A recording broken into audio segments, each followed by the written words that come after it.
Chapter 575. On this continent, there was almost no place that was peaceful. Xiaofan had no way of knowing how the people in other places were doing. In this world, there was no need to expect anyone to rescue them when they encountered a disaster. You had to rely on yourself. The earthquake was still going on, and the darkness in the sky had not dissipated. 2 days had passed, but there was still no light.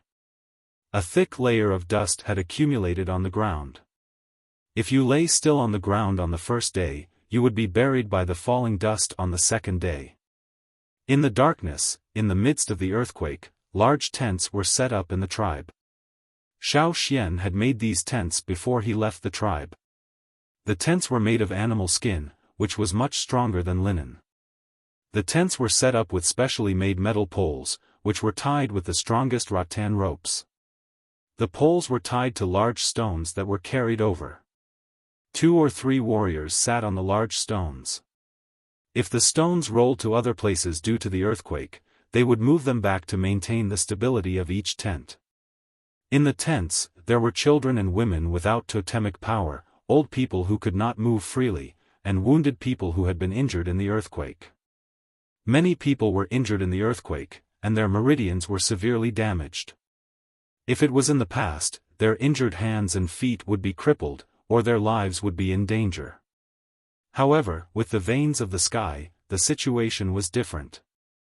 Not only could they save their hands and feet, but they could also save their lives. Xiaofan walked quickly in the team. Others needed to rely on the water moon stone to illuminate the surroundings, but he did not. If there were people who were seriously injured, he could find them faster. He called a team of people who were responsible for transporting the wounded.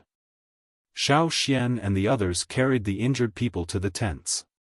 Inside, Guizhe brought over a batch of newly made medicine and distributed it to the people who were taking care of the wounded. "How is the situation?" Xiaofan asked.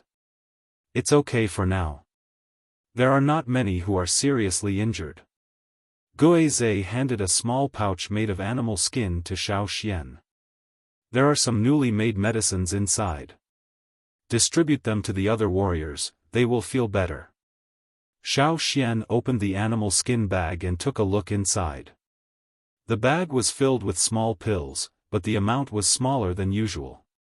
They had to be frugal now.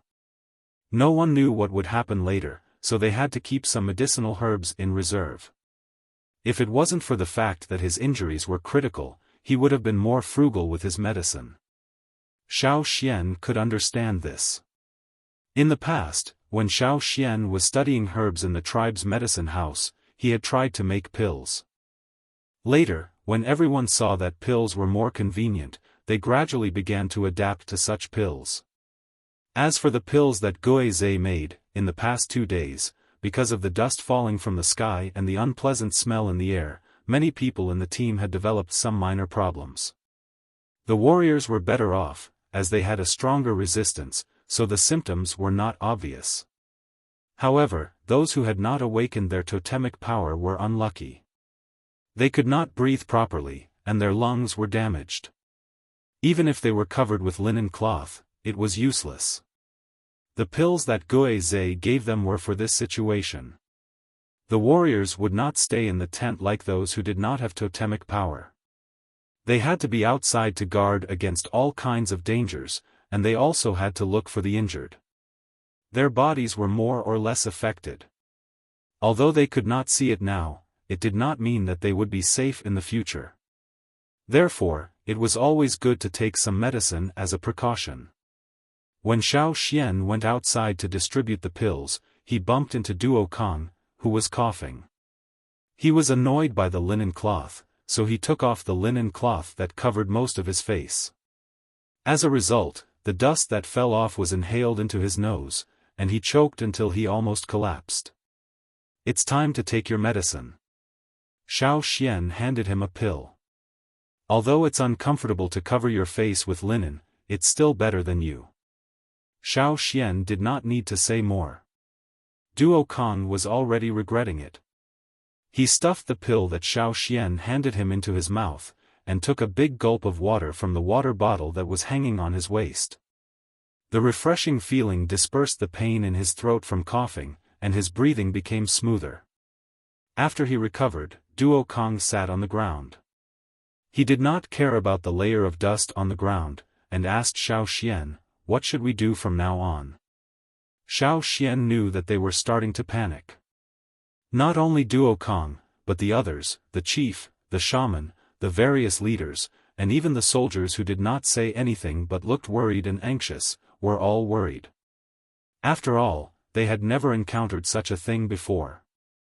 After these 2 days, no one could remain calm. Xiaofan thought for a while, and called Tua, who had just left the tent after sending the injured, over. He passed the pouch with the pills to him, and asked him to distribute the rest of the pills to those who had not taken the pills. Then, like Duo Kong, he sat on the ground, tilted his head, and patted the layer of dust on his hat. He took out a straw rope from his pocket. When Duo Kong saw Xiaofan like this, he quickly took out a water moon stone to light up the area, so that he could see more clearly. In these 2 days, Xiaofan had also performed a divination. He could only tell that it was temporarily safe to stay here. There were 3 places where the earthquake was the strongest. One was in the fearsome beast forest, one was in the direction of the desert, and the last one was much weaker than the first 2. It was in the direction of the great river that the ancestors had taken. This place was not close to the 3 most dangerous places. Although there were earthquakes, it was enough to be a temporary resting place. Once again, Xiaofan immersed himself in the knot divination. Perhaps it was because he had experienced so much, and the changes that happened in the past 2 days, his ability to predict things had become stronger.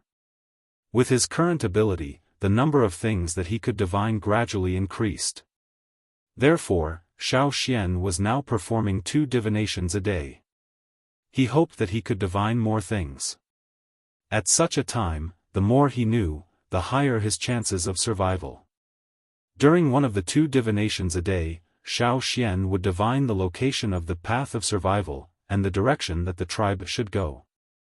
Even if he wanted to use the fire seed, it was impossible. Now that there was no fire seed, even the shamans could not know the correct path from the totemic flames in their bodies. Under the weather, the fire seed was powerless. Sometimes, it was better to rely on one's intuition. Xiaofan's intuition was to follow the path that the ancestors had taken.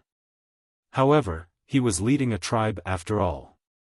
If he was not confident, he would not act rashly. After the divination, Xiaofan looked at the knot that was finally tied. He understood the meaning of the knot and felt slightly relieved. As expected. What? What's the result? Ao, who was watching from not far away, could not help but walk over. He just wanted to check on the wounded, but when he saw Xiaofan sitting there with a straw rope in his hand, he suddenly understood. However, he did not dare to disturb Xiaofan. He knew a lot, and he also understood that knot divination was not so easy to succeed. In addition, the current situation made him even more nervous, so he did not dare to take a step in that direction. Now that he saw Xiaofan successfully tying the knot, he could not wait to come over. When the earthquake stops and the sky clears up, we will go that way. Xiaofan pointed in a direction and said. That way? Follow the path that the ancestors took? Ao asked. Yes. Chapter 576. In fact, as long as there was a definite conclusion, it would be a very good comfort.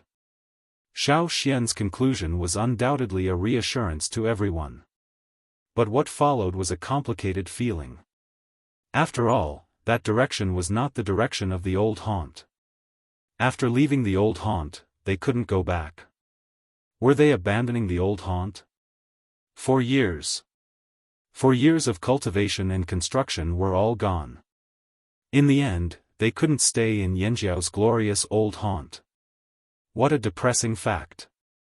In fact, long before the disaster began, some people were already mentally prepared. They would probably leave the old haunt like their ancestors and find a new place to live temporarily. Then, one day, their descendants would go back to the old haunt, right? But at the same time, some people had other ideas. After all, the old haunt was so attractive and cohesive, not only because it was Yanjiao's old haunt, but also because it was the fire seed. The fire seed's fire vein was in the old haunt. Back then, the fire seed was not complete. If they wanted the fire seed to be complete, they had to go back to the old haunt. But now, not only was the fire seed complete, but it had also undergone a huge change. It had been integrated into the blood of the Yanjiao people and would be passed down generation after generation with the Yanjiao people.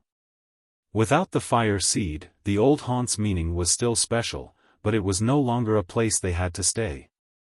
From the moment they chose to integrate the fire seed, this was the result they had decided.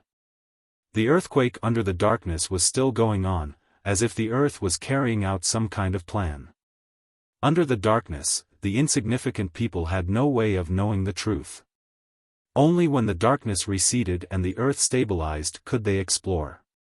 3 days later, after a loud bang and intense shaking, the tremors began to slow down and were less frequent. After the last violent tremor, the number of injured people increased again. There were also casualties in the group. Fortunately, the number of deaths was not high. The thick black smoke in the sky began to fade after the earthquake slowed down. The change wasn't fast, but it was obvious. After a while, one could see some moving figures even without the help of the water moon stones. This was a good sign. The team began to reorganize and count the number of people. Although the change this time was earth-shattering and made people confused, most of them survived. Even the wanderers who had been following the Yanjiao team survived. In a small tent, Xiaofan, the shaman, the chief, and the leaders were all gathered there to decide on the next step of the plan. So far, it was almost the same as Xiaofan's divination. Therefore, everyone did not doubt the direction that Xiaofan said they should go in the future.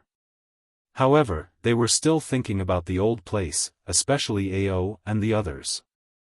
The reconstruction of the old place was almost done by their hands little by little. But now, it might all be destroyed. How about this? Xiaofan said after thinking for a while. When the earthquake stops and the sun rises, send some people to the old haunt to check it out. Whether they can continue to live there or not, we have to be prepared. The shaman nodded in agreement. Of course. If it weren't for the fact that his body couldn't keep up, the shaman also wanted to go and check it out. However, in the current situation, it was better to hurry up. He didn't want to be a burden and let the stronger soldiers rush over. As long as they could get a result, whether it was good or bad, it could make people feel relieved.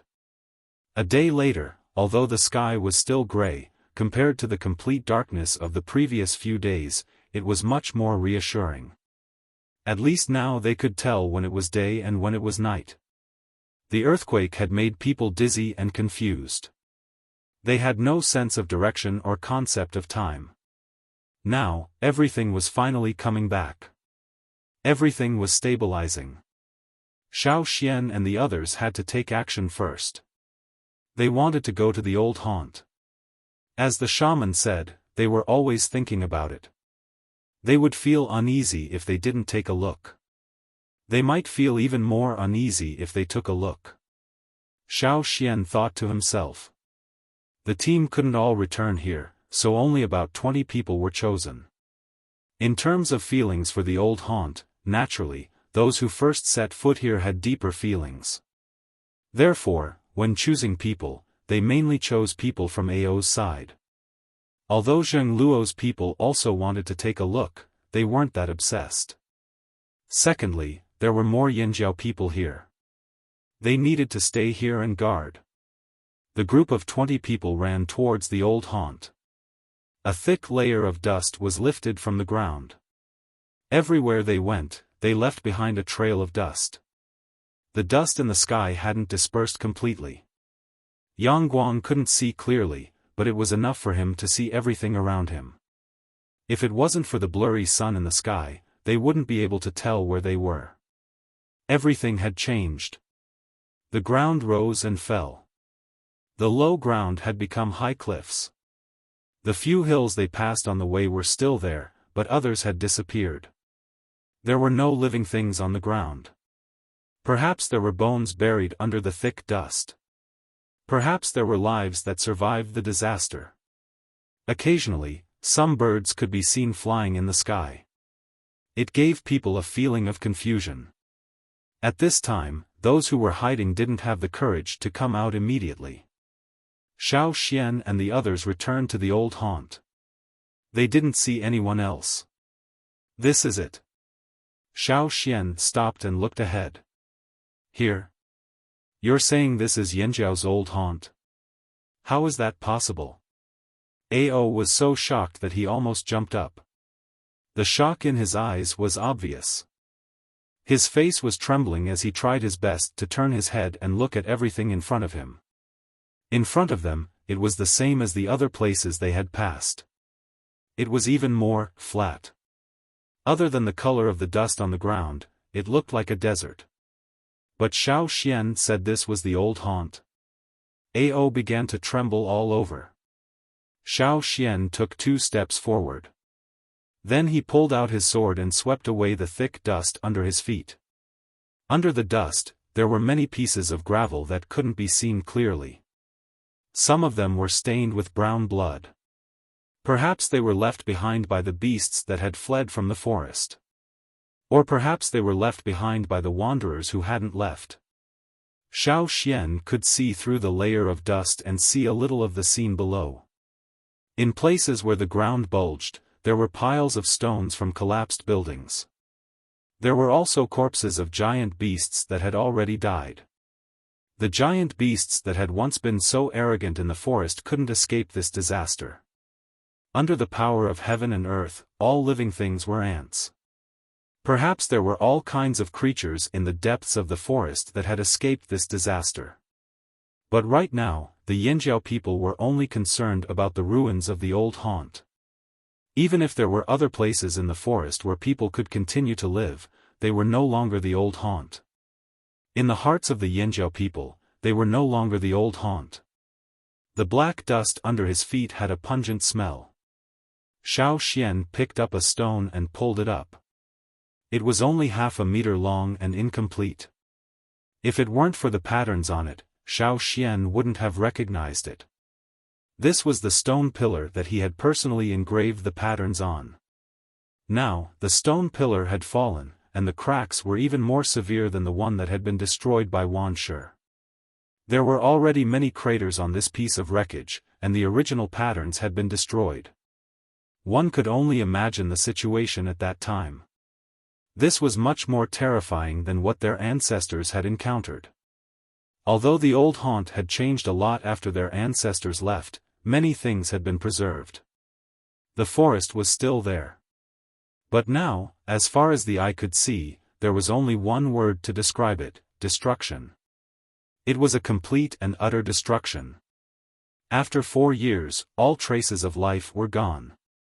The dense forest and towering mountain peaks were all gone. All that was left was a wasteland. Even Ao, who had always been calm and steady, couldn't help but choke with sobs.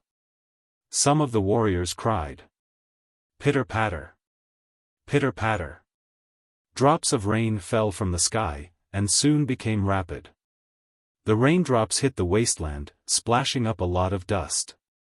There was a lingering smell of destruction in the air. The rain began to wash away the haze in the sky.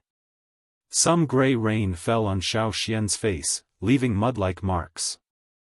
A group of 20 people stood in the rain in silence for nearly an hour. Then, they knelt towards the land, performing the highest ceremony of the tribe, offering sacrifice and farewell. Perhaps, they wouldn't be able to live here again in their lifetime. Perhaps, one day in the future, their descendants would bring the tribe back to this homeland that had been restored. Even if there were still unstable factors lurking here, an old place was still an old place. This was the persistence of the tribesmen. The rain became heavier, and the dust on the ground turned into mud. After kneeling on the ground, the group of people were covered in black mud. But at this time, no one cared. When they got up, the sorrow in their eyes had disappeared, and what was left was determination. There was still a road behind them. They had only walked a small part of that road, and the rest of the tribe was waiting for them. Looking at the old haunt on the wasteland again, the group of 20 people turned and left. Chapter 577. When they returned to the team, the weather had begun to clear up.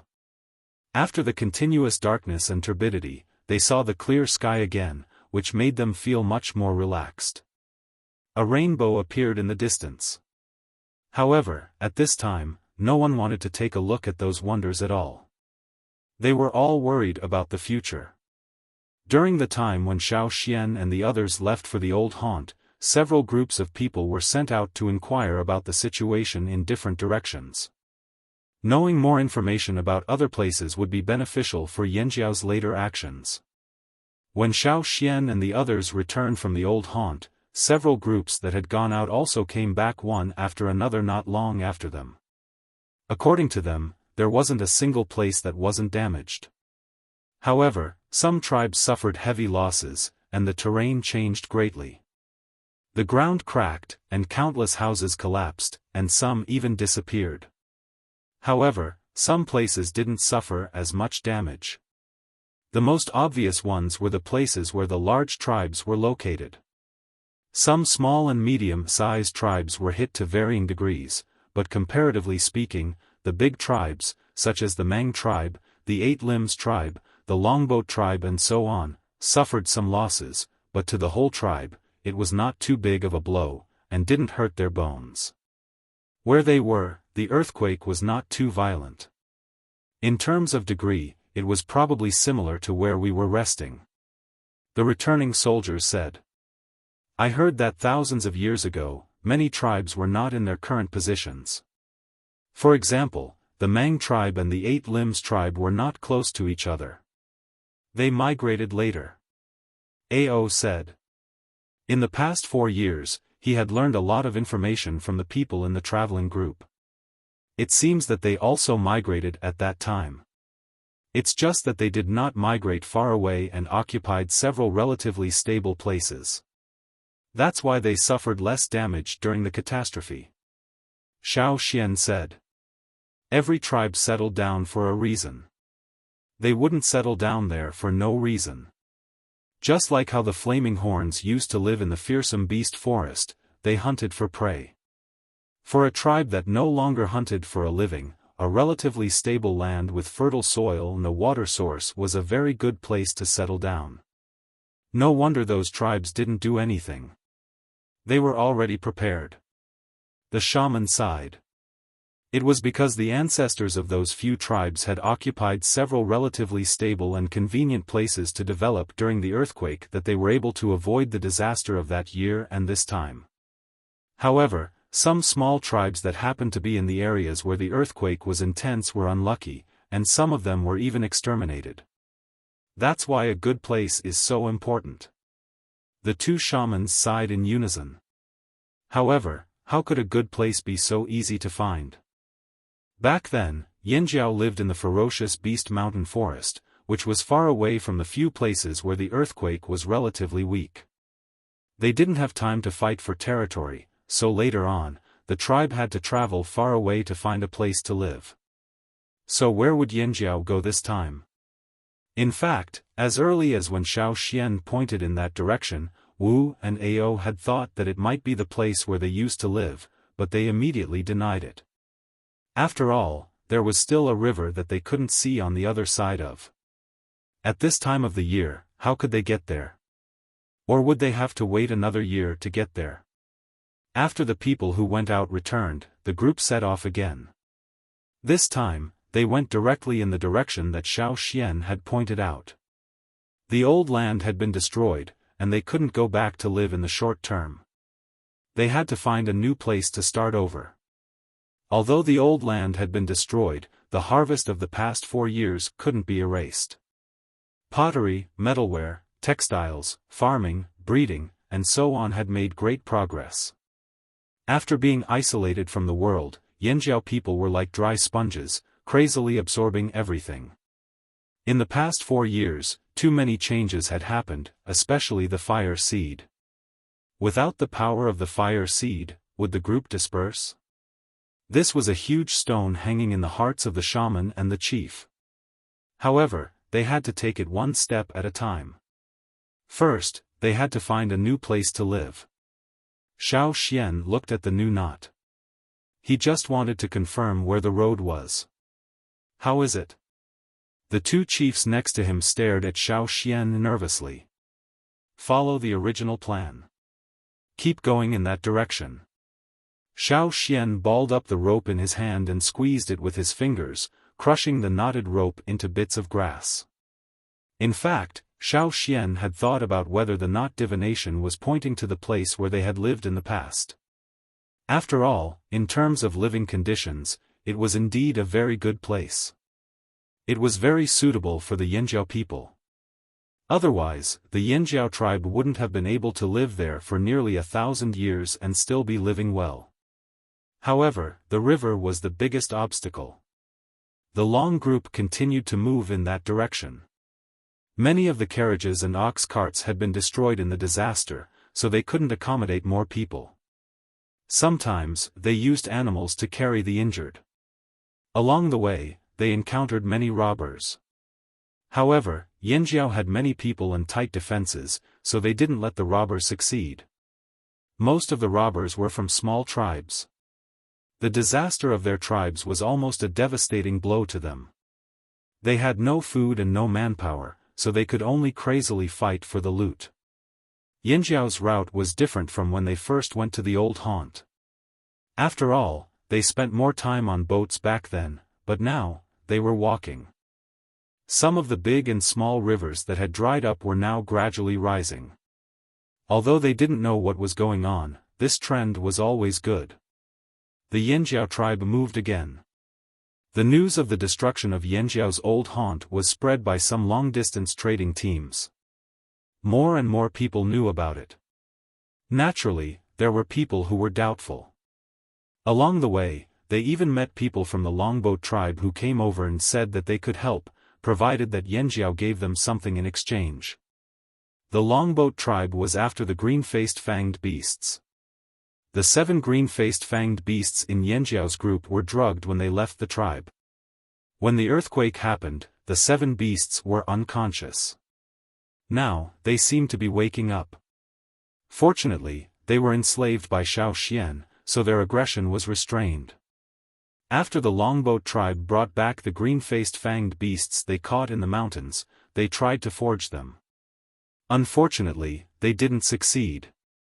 However, they learned some things and wanted to try again, but they didn't have the materials. Coincidentally, Yanjiao's disaster happened, so they wanted to take this opportunity to make a deal. Yanjiao refused. Most of the Longboat tribe's ships were damaged, and they didn't have enough materials to rebuild them. After all, although the earthquake didn't affect them much and they didn't have many casualties, many trees were destroyed. They were short on materials.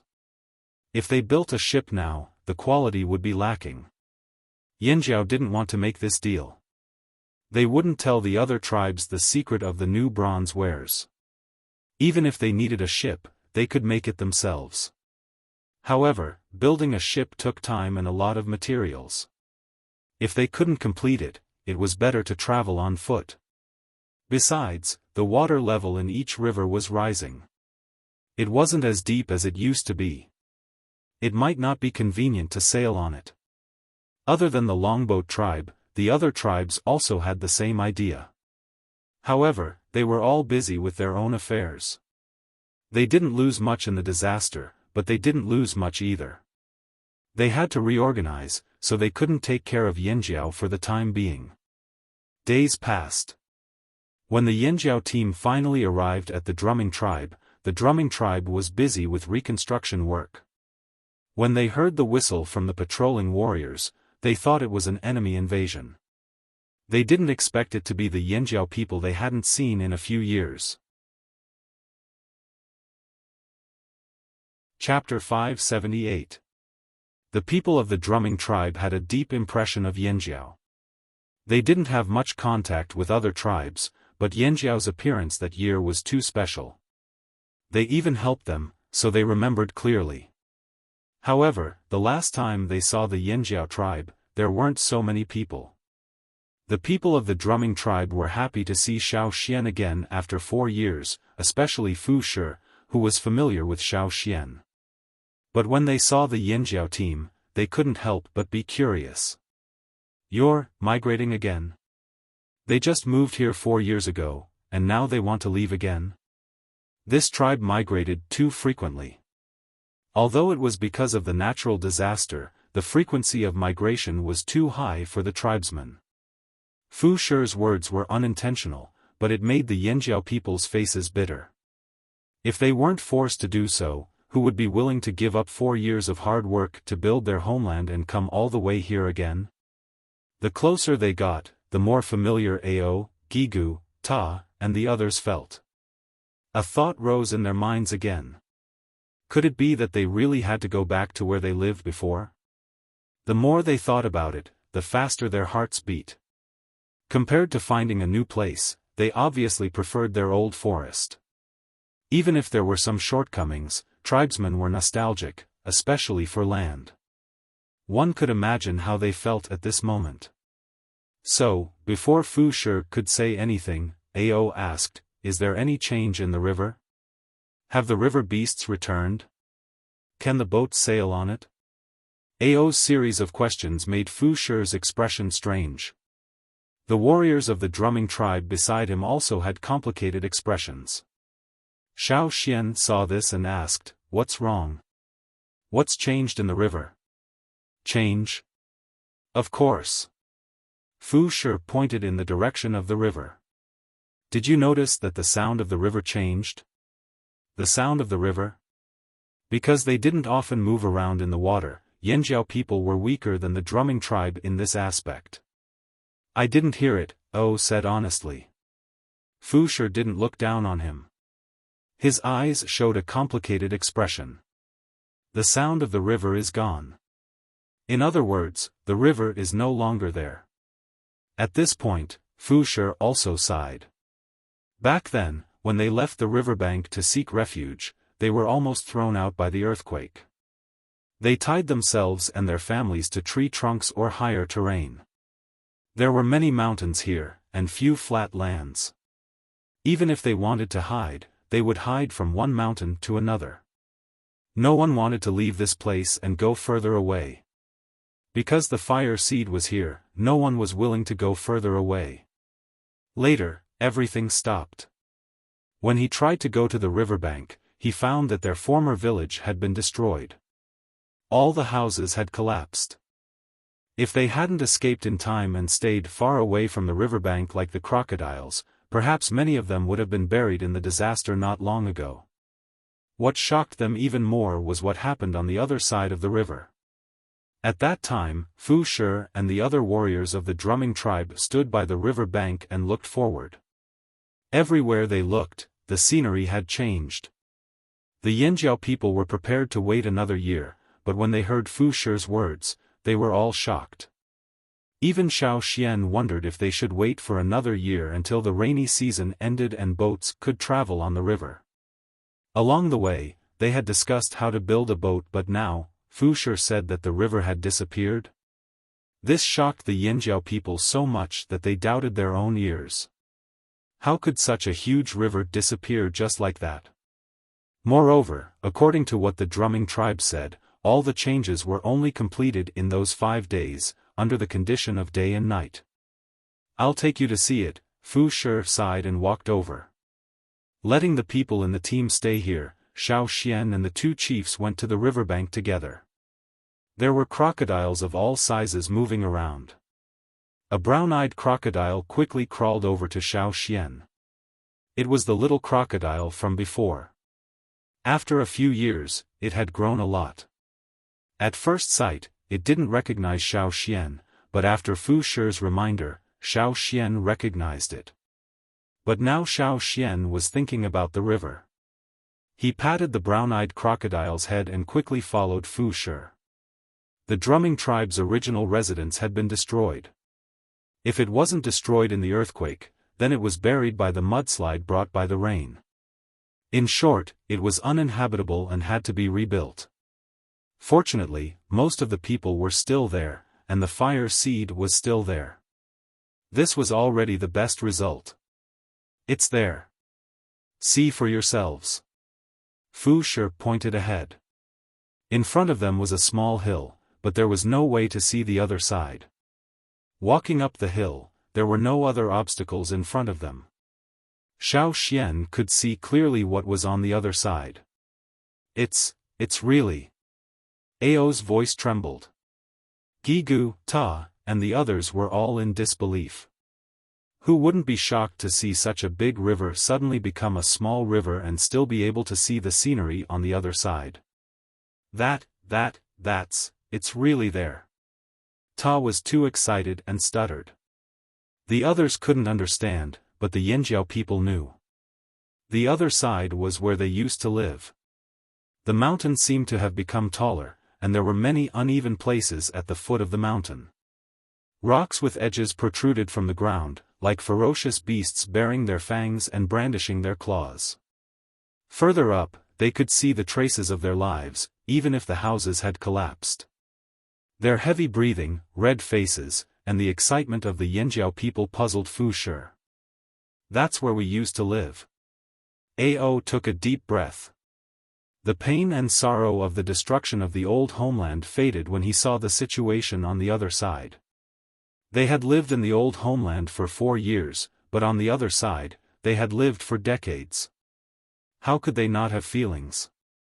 When they left that year, they had thought that after leaving, they would probably never come back. Even though the shaman said that the Yanjiao could use that place as a backup plan, and if they didn't do well, they could go back. But later, after the Yanjiao tribes returned to the old homeland and developed better and better, they gradually stopped thinking about the other side. Occasionally, they would still dream of the place where they used to live, the dangerous forest, and the familiar hunting routes. I didn't expect this, ha ha ha. I didn't expect this. Ao took another deep breath, and then let out a long breath, as if he was spitting out all the depression in his heart. It's here, right? Xian. Ao stared at the other side of the river and said. Yes, it's here. Xiaofan was now sure that the result of the divination was there. Years ago, the ancestors left the old homeland due to a natural disaster and came here. As a result, the earth cracked and the river formed, cutting off their path of return. And now, 1,000 years later, there was another change that was even greater than back then. The earth that had been split open was now closed. The river that had existed for 1,000 years was gone. Only a small trace was left, a small river that wasn't too deep or wide, and one could see the scenery on the other side of the river. There was probably no other backup plan that could comfort the Yanjiao people more than this. Chapter 579. When the tribe crossed the river, many of the children were still young. 4 years later, some of them had already become totemic warriors. Now that they knew what was on the other side of the river, and that was the destination of the tribe, the Yanjiao people who lived on the other side of the river were no longer depressed. Their moods had been fluctuating all this time. Even though the crisis was over, they had no place to stay. They were like rootless duckweeds, unable to settle down. But now, they could finally let go. They couldn't go back to the old place, but it was fine, they had another old place. Yes, for the entire Yanjiao tribe, the fearsome beast forest was the Yanjiao's old place. But for these people, the other side of the river was another old place in their hearts. Even though there were some changes in the earthquake, even though they couldn't see the whole thing from here, they could still recognize many familiar places. That's right, that was the other homeland in their hearts. Ao, Ta, Gue He, Mai, and the rest of the team leaders were all very excited about the turn of events. Chief. Are we going back? Someone asked, choking. The word go back moved many people, and they couldn't help but smile. Ao also showed a rare look of nostalgia. Yes, let's go back. Whoa, someone in the group screamed. Let's go back. Some of the younger warriors jumped up in excitement. They thought they would have to find a new place to stay, but they didn't expect to come back here. They were still children when they left. For years later, they had been out hunting for a year or two. Seeing their excitement, Zheng Luo and the others calmed down. After all, they hadn't lived there before, and all they knew was from other people. That's where you used to live? Zheng Luo asked Xiaofan. I can't believe it changed like this. But then they remembered that there was a large forest on the other side, and it was no less dangerous than the fearsome beast forest. There were even king beasts roaming around, and many other strange places. Zheng Luo and the others didn't feel any fear. Instead, they rubbed their palms together, their eyes shining. It's a good place. Duo Kong only glanced over and commented. Although he couldn't see the place he had heard of, with his many years of hunting experience, it was definitely a satisfactory place. Even the wind from the opposite shore carried a dangerous smell. It really made people look forward to it. There are ferocious beasts over there. Duo Kang's hands were itching again. For people who hunted for a living, hunting had become a habit in their daily life. Once this habit was broken and they did not touch it for a long time, they would feel itchy to hunt. He missed the smell of the jungle. Hearing Duo Kang's words, Fu Shi laughed. You can smell the beasts from here? Of course. Duo Kong said confidently. It smells like the fearsome beast forest. Fu Shi smiled and didn't say much. He turned to Xiaofan and asked, Can you smell it? Xiaofan stared at the opposite shore, deep in thought. Yes, I can feel the ferocious beasts over there. After a pause, Xiaofan added, The smell is quite familiar. Just as Xiaofan finished speaking, Caesar squeezed over and looked at the opposite shore for a while. Then, he raised his head and howled. Caesar's sudden howl brought the Yinjiao back to reality. He smiled and said, Even Caesar remembers the old place. Of course, Caesar grew up there too. Mai couldn't hide the smile on his face. He remembered that the few ferocious beasts in the tribe who used the secret technique of carving also grew up there. If people missed it, so did the ferocious beasts. However, Xiaofan didn't see it that way. Caesar's howl was not a sign of nostalgia. But before he could say anything, Ao couldn't wait to ask Fu Shi again. Didn't you go over to take a look? After all, the river was gone. The two sides were so close and the river wasn't deep. Just now, he saw the crocodiles moving in the river, which meant that there were no dangerous beasts in the river.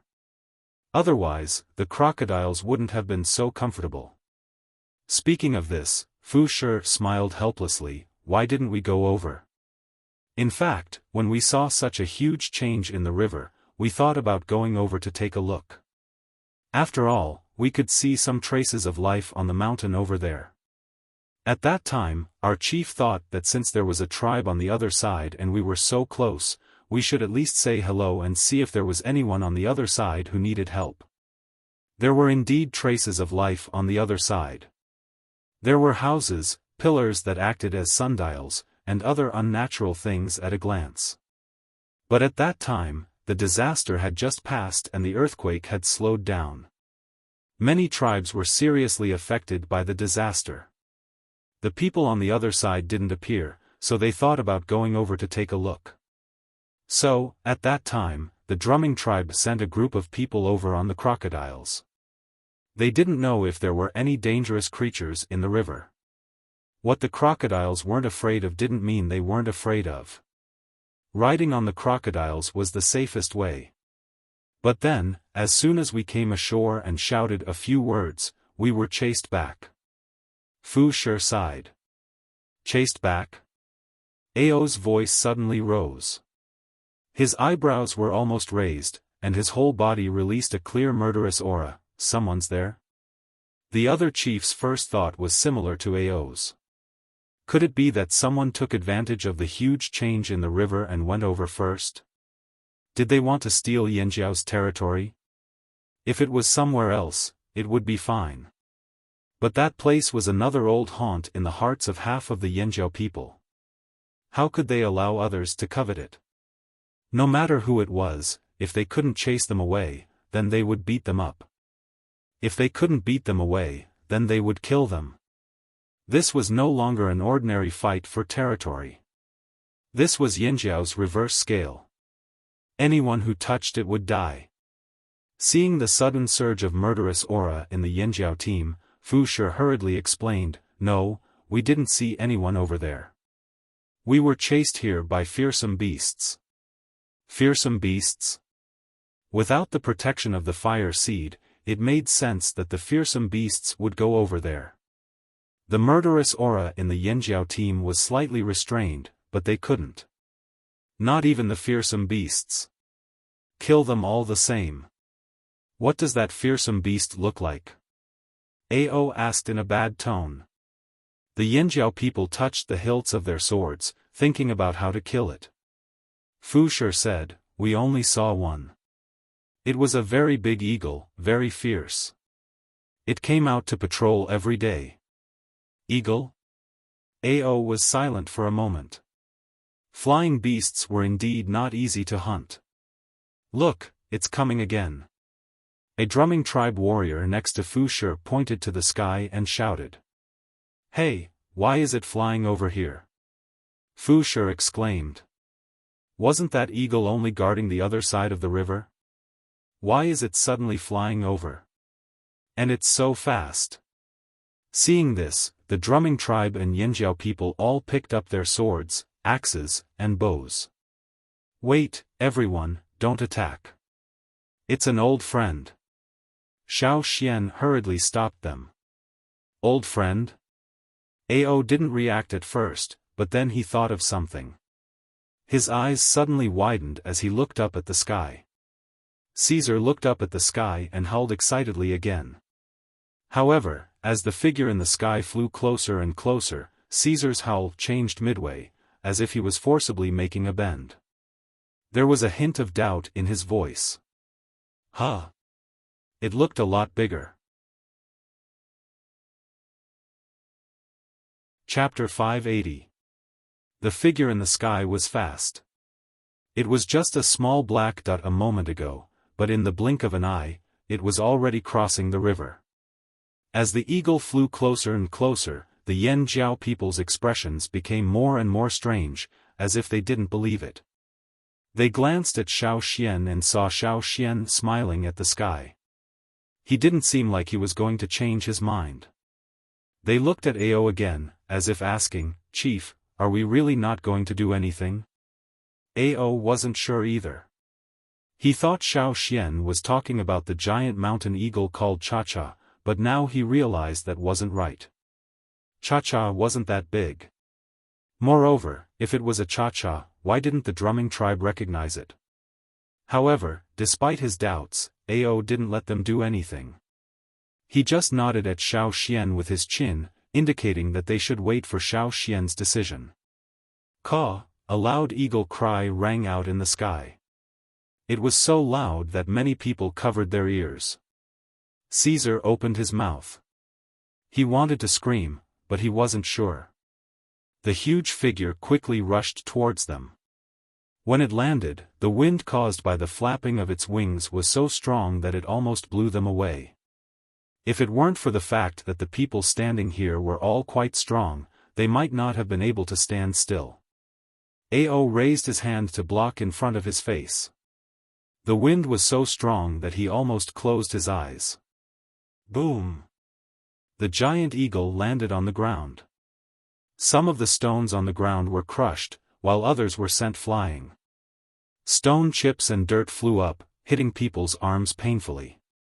Xiaofan laughed and walked over with open arms. He hugged his old friend whom he hadn't seen in a long time. Ao put down the hand that was blocking in front of him and looked over. The eagle standing in front of Xiaofan was twice as tall as the one in his memory. Its body was also much bigger, and the patterns on its feathers were different.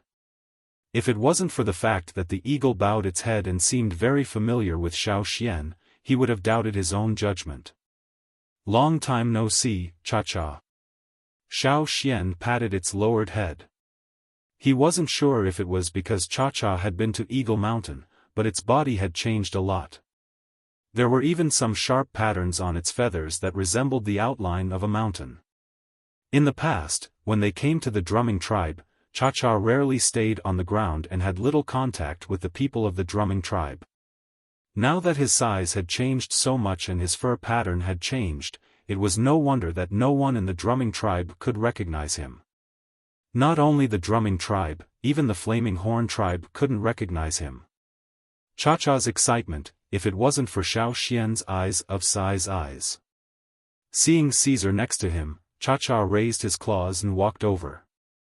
Just as he was about to communicate with him, he saw Caesar's injured eye.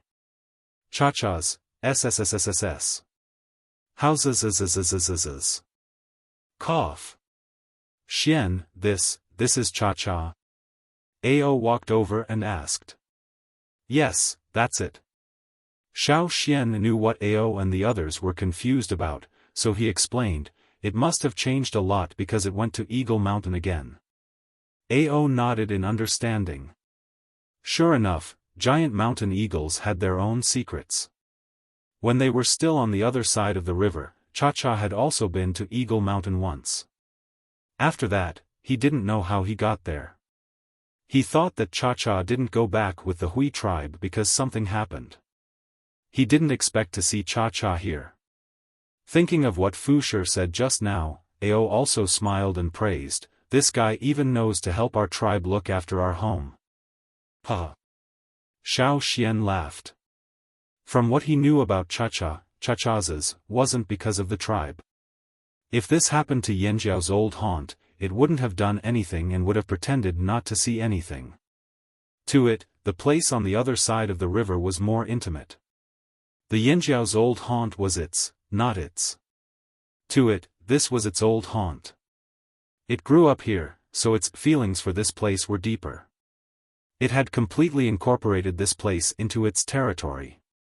When it saw the drumming tribesmen trying to come ashore, it felt like its territory was being invaded. Even though it knew many of the drumming tribesmen, it couldn't calm its anger. Fortunately, it knew the drumming tribesmen and knew about their relationship with Yanjiao and Xiaofan, so it only chased them away and didn't chase after them. Cha-Cha wasn't friendly to others. It had a bad temper and might not even give face to the Yanjiao tribesmen, let alone the drumming tribesmen. No wonder Wuxia said that the eagle on the other side of the river was fierce. After meeting Xiaofan and Caesar, Cha-Cha went to look for Old Ku. When it was young, other than Xiaofan, only Old Ku took care of it. So compared to the other Yanjiao tribesmen, it was more restrained around Old Ku. It was in a good mood today, so it started looking for familiar faces. Even though it didn't care much about the other Yanjiao tribesmen, it was still happy to see familiar faces in a familiar atmosphere. But why were there so many unfamiliar auras in this group? Its eagle eyes scanned the group and found that it didn't recognize half of the people in the group. Cha-Cha tilted its neck and looked at the 7 green-faced fanged beasts in the cage. It moved its claws. When it came to dangerous things, it always killed them first. Seeing Cha-Cha like this, Xiaofan knew what it was thinking and quickly stopped it, don't even think about killing them. The tribe needs them. Chief, Elder, are we going over? Knowing that the creatures on the other side of the river weren't a threat, but their own people, Mai and the others were relieved. No one coveted their place, and no other beasts were there. They were so close, and they wanted to go home. After comforting Cha-Cha, who was throwing a tantrum again, Xiaofan asked Wuxia, can we swim across the river? Wuxia shook his head, I don't know, we haven't been in the water before. When we went over, we had to rely on treasure fish. I see.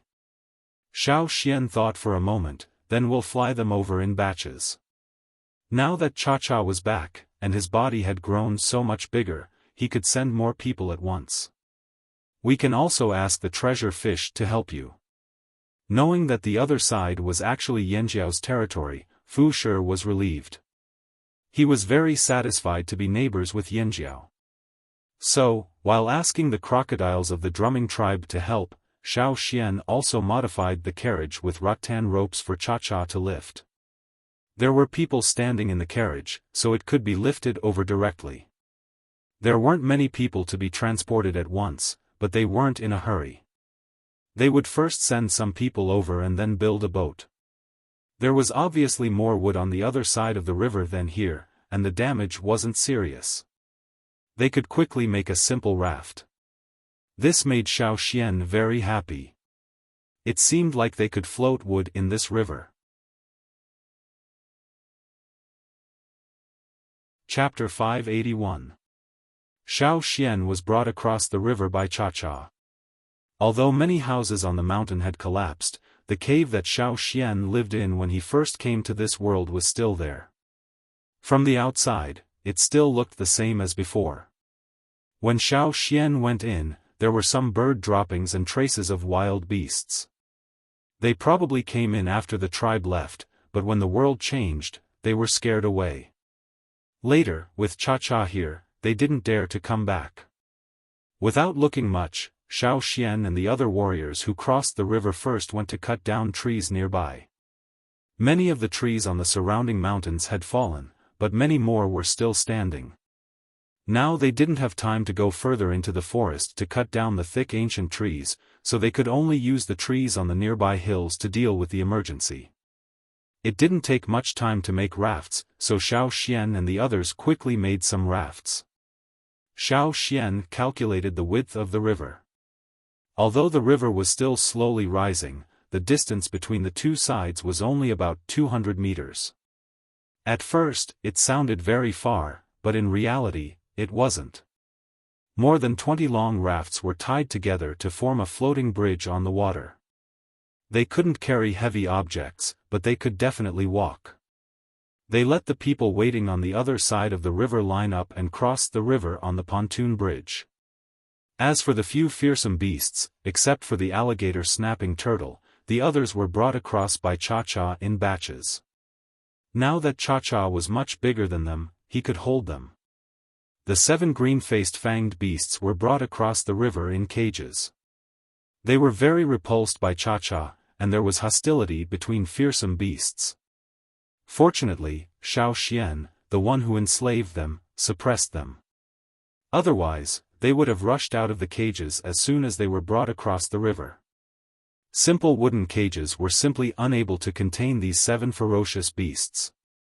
Watching the last group of Yanjiao players walk across the pontoon bridge, Xiaofan turned to look at the wanderers. These wanderers had been following the Yanjiao team since they left the fearsome beast forest. They had not fallen behind.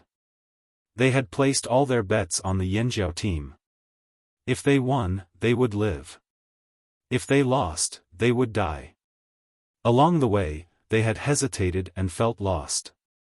Some of them had left, and some of them had not been able to avoid the natural disaster. But in the end, nearly 300 people had survived and followed them. Xiaofan had also discussed with the chief and the shaman on the way. The tribe did not reject the 300 wanderers. Moreover, now was the time of reconstruction, and they needed people. Although the wanderers did not have much strength, they still had some skills. Without skills, the wanderers would not have survived until now. Let's go. Xiaofan looked at the hundreds of expectant eyes and tilted his head towards the pontoon bridge. The hundreds of anxious eyes suddenly lit up. Several people came over and excitedly thanked Xiaofan. Then they called their relatives and friends to cross the pontoon bridge. Some crocodiles swam slowly on both sides of the pontoon bridge. Their cold eyes stared at the people on the pontoon bridge. Stepping on the pontoon bridge, some wanderers were still very nervous. But looking at the mountain in front of them, they calmed down a lot. As long as they crossed the bridge, they could start a new life. Although the Yanjiao people seemed to have a bad temper, at least they could tolerate them. They had just heard a few Yanjiao people talking about how much farmland they could cultivate and how many cows and horses they could raise. They could participate in all these. If they could exchange labor for food, they would not starve to death. Everything would be fine. The wanderers walking in front of them walked steadily and quickly.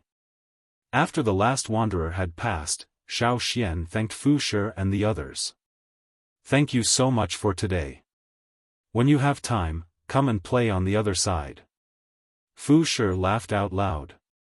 He raised his hand and patted Xiaofan's shoulder. "Okay." The other drumming tribe people were also in a good mood. It seemed pretty good to be neighbors with the Yanjiao people. Before, a Yanjiao warrior had told them that in the future, he would use animal meat and animal skin to exchange for water moonstones. If they could trade with the Yanjiao people, they would not have to look for the Pu tribe people anymore. Moreover, the Yanjiao people's clothes and things were much better than theirs. Many of them were things they had never seen before. A drumming tribe warrior looked enviously at the other side of the river. "In the future, I will save more water moonstones and exchange them with the Yanjiao people. They are more honest than the Pu tribe people."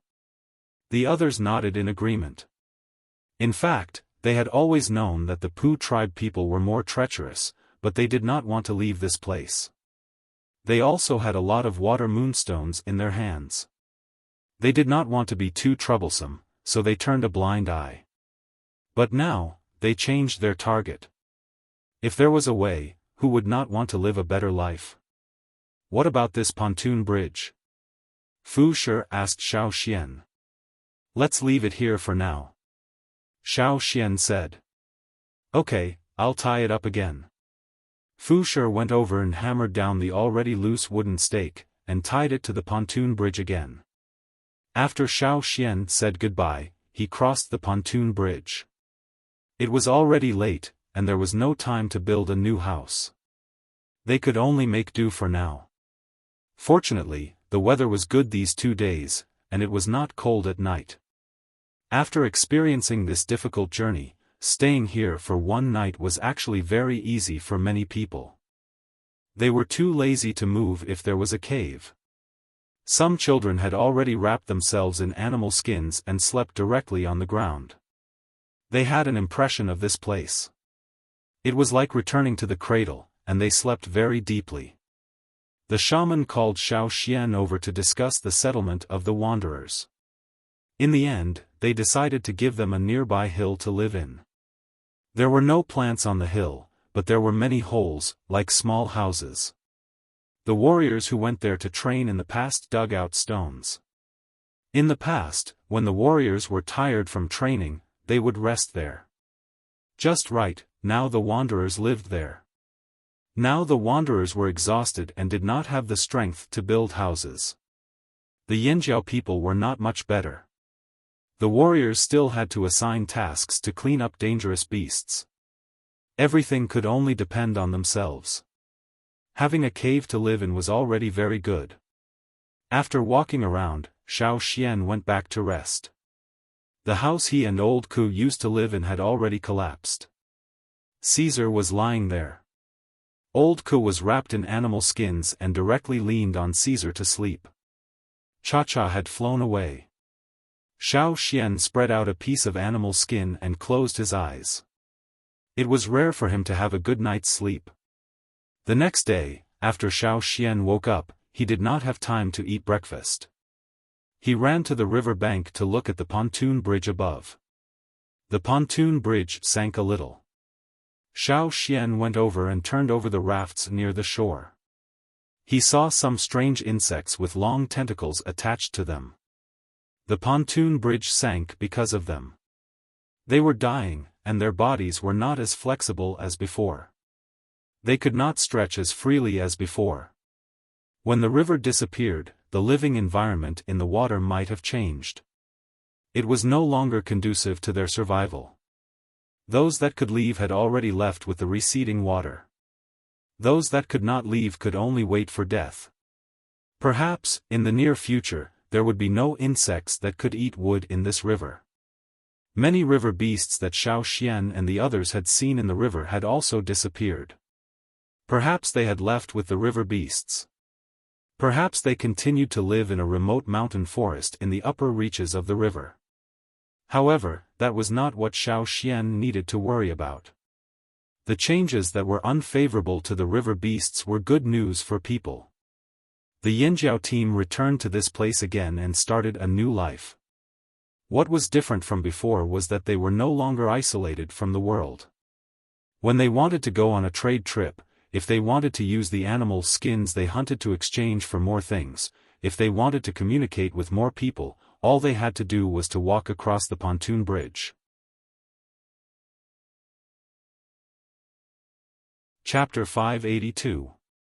Early in the morning, the entire tribe was filled with the sounds of people yelling and banging. It was very lively. The place that had been quiet for 4 years was bustling again. Pieces of stone and thick wood were being transported to the mountain where the tribe was located. The people in charge of making pottery were also busy. Everything was good here except for the soil.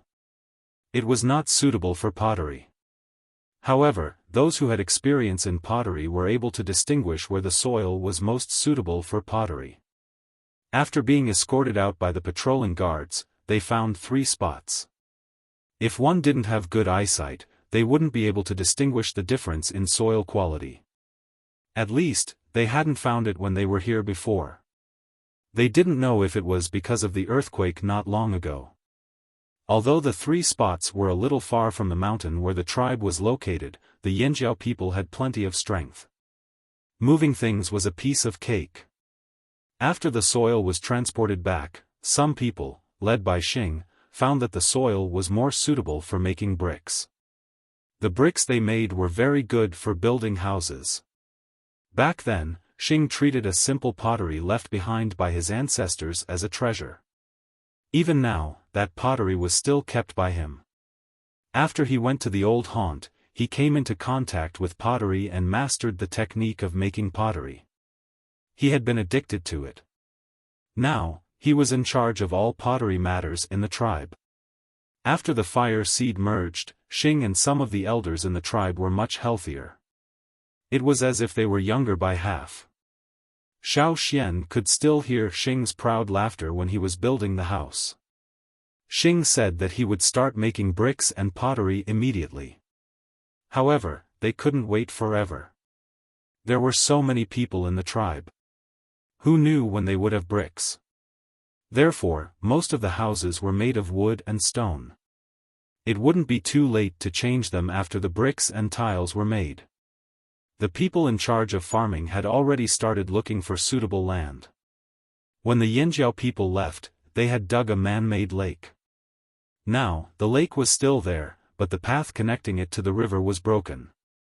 After all, the river was no longer there. The river bank had also changed a lot.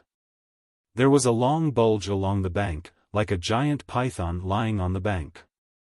In the future, the tribe would dig the path connecting the river and the lake again. The crops that couldn't withstand the drought would be planted around the lake. The ones that could withstand the drought and were suitable for the mountain environment would be planted in some places on the mountain. Duokong had already brought people to dig for stones. The core seed wrapped in white worm skin was also placed in a place.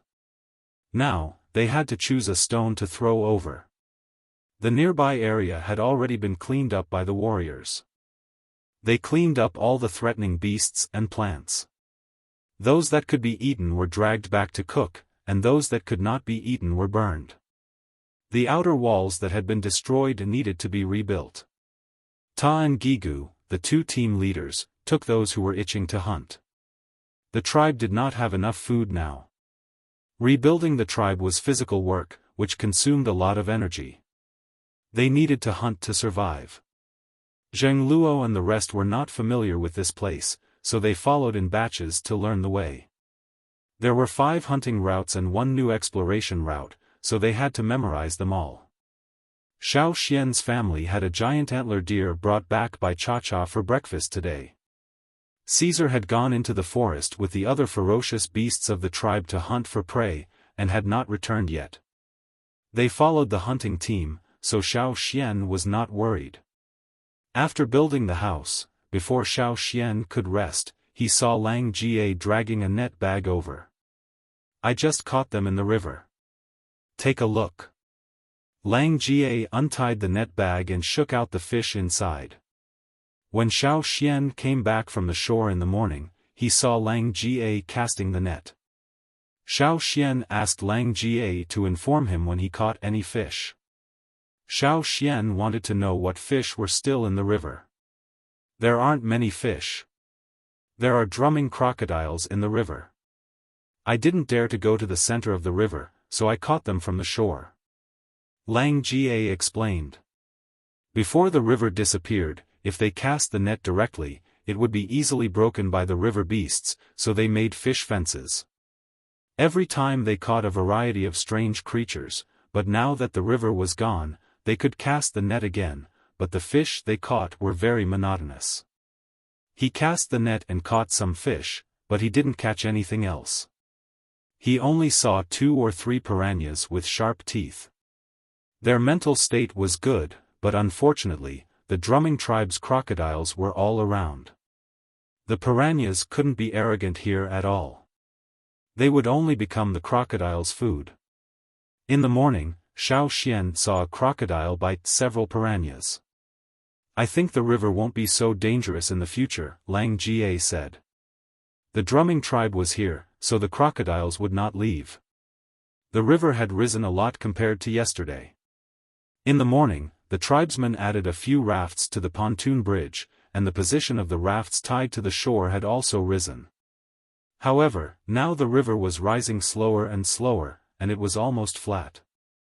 In the future, the river would remain the same, unless there was another great change to change it. By the way, when I was casting the net today, I met people from the drumming tribe who came from the other side to borrow wood. I had a chat with them. Lang Jie told Xiao Xian about what happened in the morning. Because the forest of the drumming tribe was badly damaged, many trees were broken and several mountains had disappeared. The existing trees could not provide enough wood for them to build houses. There were only some small trees, unless they went further away to cut them down. If there was no Yanjiao incident, perhaps they would have used some thin wood instead. But now, there was a lot of wood here, and it was thick and strong enough. So the chief of the drumming tribe sent people over to borrow some wood. Most of their water moonstones were lost in the past disaster. Perhaps they were buried deep in the ground and could not be dug out.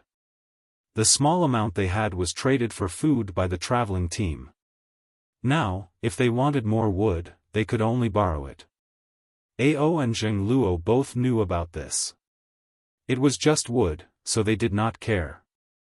They just gave some to the drumming tribe, and the two sides became closer. From time to time, people from the drumming tribe would come over to chat with the Yanjiao people. Lang Jie got the news from the drumming tribe's people who came to carry the wood. "Do you remember the Luo tribe?" Lang Jie asked. Xiao Xian thought for a moment. "Yes, they're a tribe that's good at making fishing nets." The Luo tribe was close to the river and had a mountain. In the past, they often went to the Pu tribe to trade. Xiao Xian had traded fishing nets with them, and also exchanged a few sets of fish skin clothing. The Luo tribe's fishing nets were indeed very sturdy.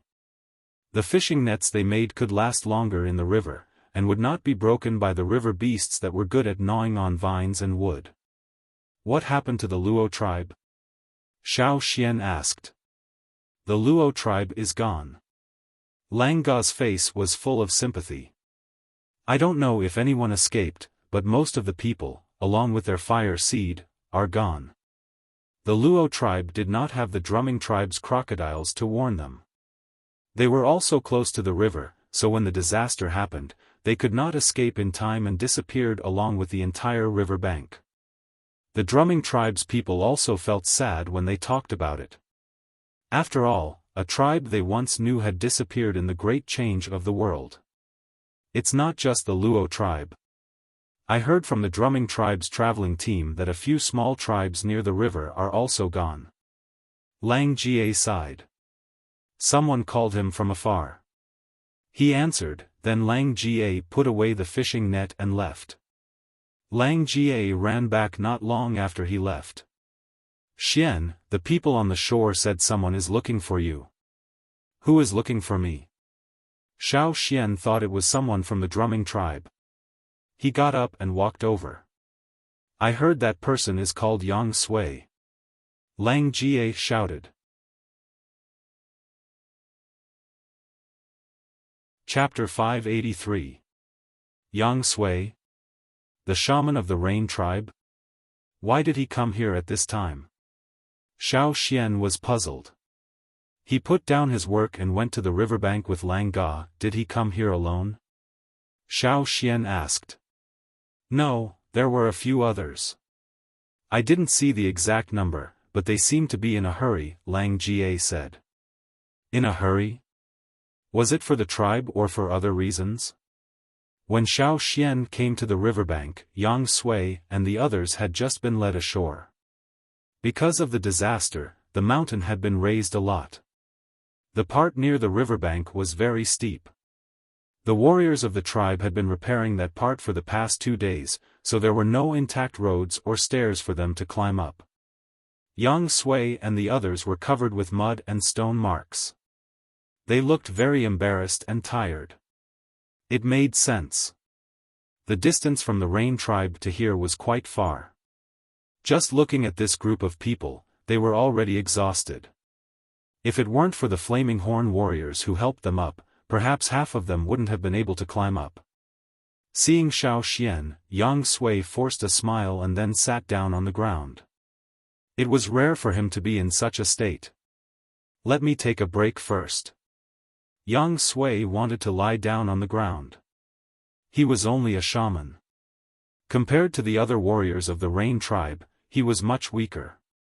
Xiao Xian asked someone to bring some food. Looking at these haggard and tired people, they must be hungry.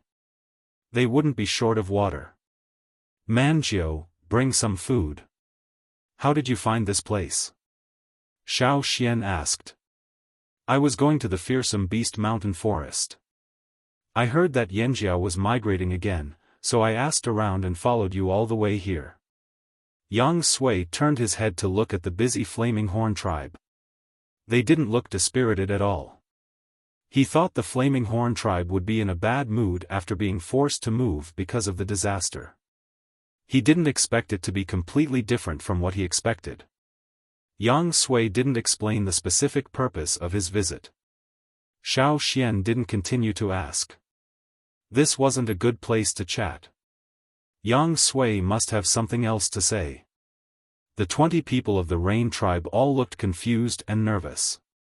They were even more anxious than the Yanjiao team during the migration. They just didn't say anything. Something must have happened. Was the Rain tribe seriously affected by the disaster? After a short rest, Xiao Xian asked someone to send a message to the shaman and chief, telling them that the Rain tribe had come. Then he took Yang Sui and the others to his house. The house had just been built, so it was a little crowded with more than 20 people. So Yang Sui asked the others to wait outside. Because the place where the tribe received outsiders had not yet been built, they could only wait here. However, these people of the Rain tribe didn't care about this. They just waited outside the house quietly. Old Ku cooked a pot of meat soup and shared it with them. Then he sat on a stone outside the house and chatted with these people who came from afar. Old Ku rarely saw people from other tribes. After all, he couldn't go out with the travel team because of his leg injury. In fact, he was very interested in many things about other tribes. When there was no one else in the house, Yang Sui's face suddenly collapsed. He scratched his head and said, "I'm afraid we have to migrate this time too." Why? Xiao Xian was surprised. Originally, He thought Yang Sui came here because of the disaster or the fire seed. But now it seemed that there was something else. In fact, the disaster in the past didn't have much impact on our tribe. At least we didn't suffer as many casualties as other tribes, Yang Sui said. The violent earthquake did cause houses to collapse and people were directly shaken from the ground. But in comparison, the Rain tribe didn't suffer much. When the earthquake was over, they could quickly resume their original life. As for the hot winter, the Rain tribe was short of water all year round. Now Yang Sui could pray for rain. Even if he only succeeded once in 10 times, it was enough for the Rain tribe to survive the disaster. What's more, they still had rain stones. The only thing they lacked the most was food. However, they stored grains and other things all year round, which could support them through that difficult period. Then why did you migrate the tribe? After a pause, Xiaofan suddenly asked, the desert. Yang Sui smiled bitterly, who else could it be? Yang Sui rubbed his face to make himself more energetic and continued, I used to think that Rock Hill City would be more peaceful after driving away the other slave owners in the desert. But not long after the disaster, some slaves escaped from the desert and stole from our tribe. After we caught them, we interrogated them. Speaking of this, Yang Sui's expression was very strange, as if he couldn't believe it, but also as if he was worried about something. Those people were the slaves of the slave owners who were killed by Rock Hill City. They had been escaping in the desert, and some of them had gathered into small groups to survive. But after the disaster, most places in the desert were badly affected. Many people were directly buried in the sand because of the earthquake. This is not what I am most worried about. Taking a deep breath, Yang Sui looked at Xiaofan. The 2 slaves we caught used to be close to the other side of the desert, close to the sea. However, he told me that the people who gathered on the other side of the sea were basically dead. They died under the waves and earthquake. Many places even disappeared directly. Not only that, when they left, they went to the coast to take a look. They said that there were many more places on the sea, and there seemed to be something on the sea. As he spoke, Yang Sui looked at Xiaofan. Seeing that Xiaofan was silent, Yang Sui continued, part of the desert disappeared, and some strange things appeared on the sea. Since then, Rock Hill City changed their target. They no longer cared about the people in other parts of the desert, and only dealt with those who were still alive near the coast. It was as if they wanted to clean up the people there and occupy the coast. Therefore, those who were lucky enough to survive near the coast all fled out of the desert. I remember that there were many people from Yanjiao who came out of the desert. You actually didn't come from the desert, but from the other side of the sea, right? That's right. Xiaofan didn't deny it. Yang Sui's eyelids twitched. He couldn't help but stand up and ask impatiently, what's on the other side of the sea? Why did the people of Rock Hill City change like that? Do you know? What happened on the sea wasn't the main reason why Yang Sui was so worried. He just felt great unease from Rock Hill City's actions. If the disaster really closed the distance between the 2 sides, then what the slaves saw might really be what I know. Xiaofan didn't expect something like this to happen. It happened only a year after they left. On the other side of the sea, there are tribes and slave masters. Many slave masters. But you asked if Rock Hill City had anything to do with them.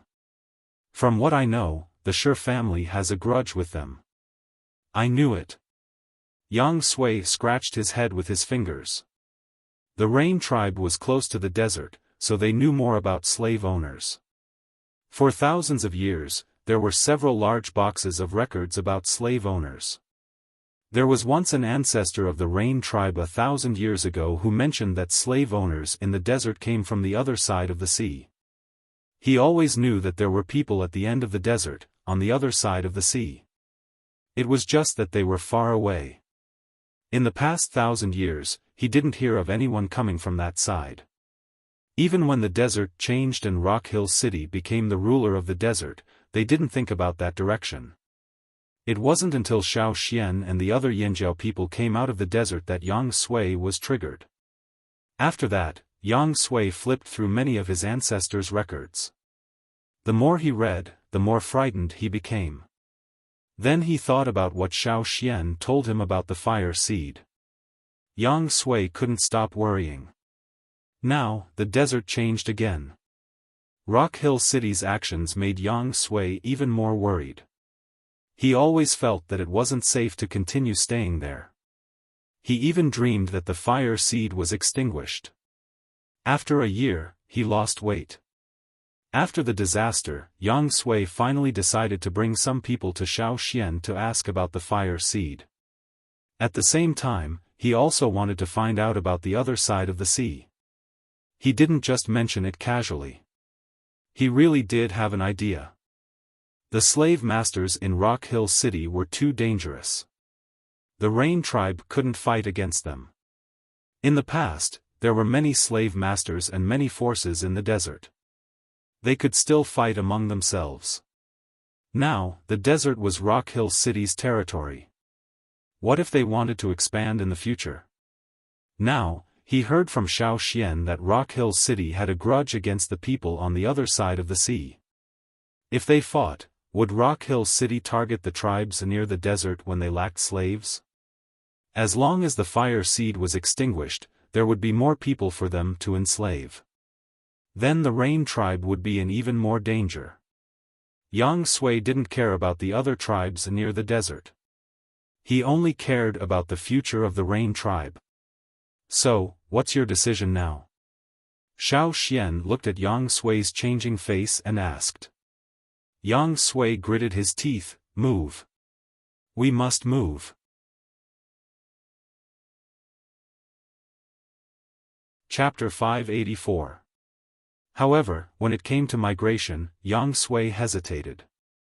In fact, when Xiaofan brought the Yanjiao people out of the desert last year, he already had the idea of migrating the tribe. It was not only about the fire seed, but also about the future of the tribe. However, migrating the tribe was a big deal for the whole tribe. He dared not make the decision on his own. Even though he had a high status in the Rain tribe, he could not make the decision on his own when it came to migration or the fire seed. He had been discussing with other senior members of the tribe until now. After a year's work, he had convinced many people. However, the decision to migrate the tribe had been made, but where to move to would lead to a new round of arguments.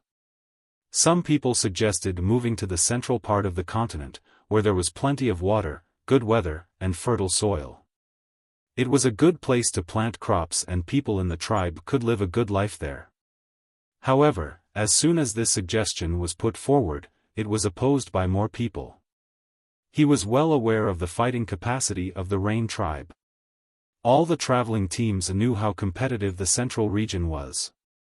Moreover, there were too many powerful warriors in the central region. Just the few big tribes alone could suppress them. How could it be easy to pick up the food among these powerful warriors? Besides, the situation in the central part of the continent had long been formed. It was hard for the Rain tribe to find a place to stay in the central part of the continent. Speaking of this, Yang Sui felt sad. In fact, a long, long time ago, the Rain tribe was also very strong. However, if he said this now, he would be ridiculed. Now the Rain tribe had been declining. Not to mention the big tribes in the central part of the continent, even some medium-sized tribes in the central part of the continent could beat them black and blue. Yang Sui had thought about whether he should go to the Yanjiao tribe. When they were discussing the migration location, the Yanjiao tribe had already destroyed Wuxia and dominated that area. Although it was close to the fearsome beast forest, the Yanjiao tribe was there. It should be fine, right? Besides, there were not many tribes there. They could find a place a little further away from the fearsome beast forest. This was also his purpose when he left the tribe to find the Yanjiao people in the fearsome beast forest. However, halfway there, he heard that the Yanjiao tribe had migrated again. He could only look for them all the way here. Thinking back to what he saw before he entered the house, the place where the Yanjiao tribe was now seemed to be more stable. Are you going to settle down here? Yang Sui asked tentatively. Yes, we can't live in the fearsome beast forest anymore. Seeing Yang Sui rolling his eyes, Xiaofan guessed something and asked, what do you think? Ahem, a little bit. After thinking for a while, Yang Sui said, what do you think if the Rain tribe comes here? Here? Xiaofan pointed at his feet and drew a line to indicate the riverbank. No, no, no. I'm not talking about the river. Yang Sui hurriedly said. When he came here, he heard from the drumming tribe that the Flaming Horn tribe had a forest behind them. It was a place as dangerous as the fearsome beast forest, maybe even more dangerous. Hearing this, Yang Sui's feet trembled.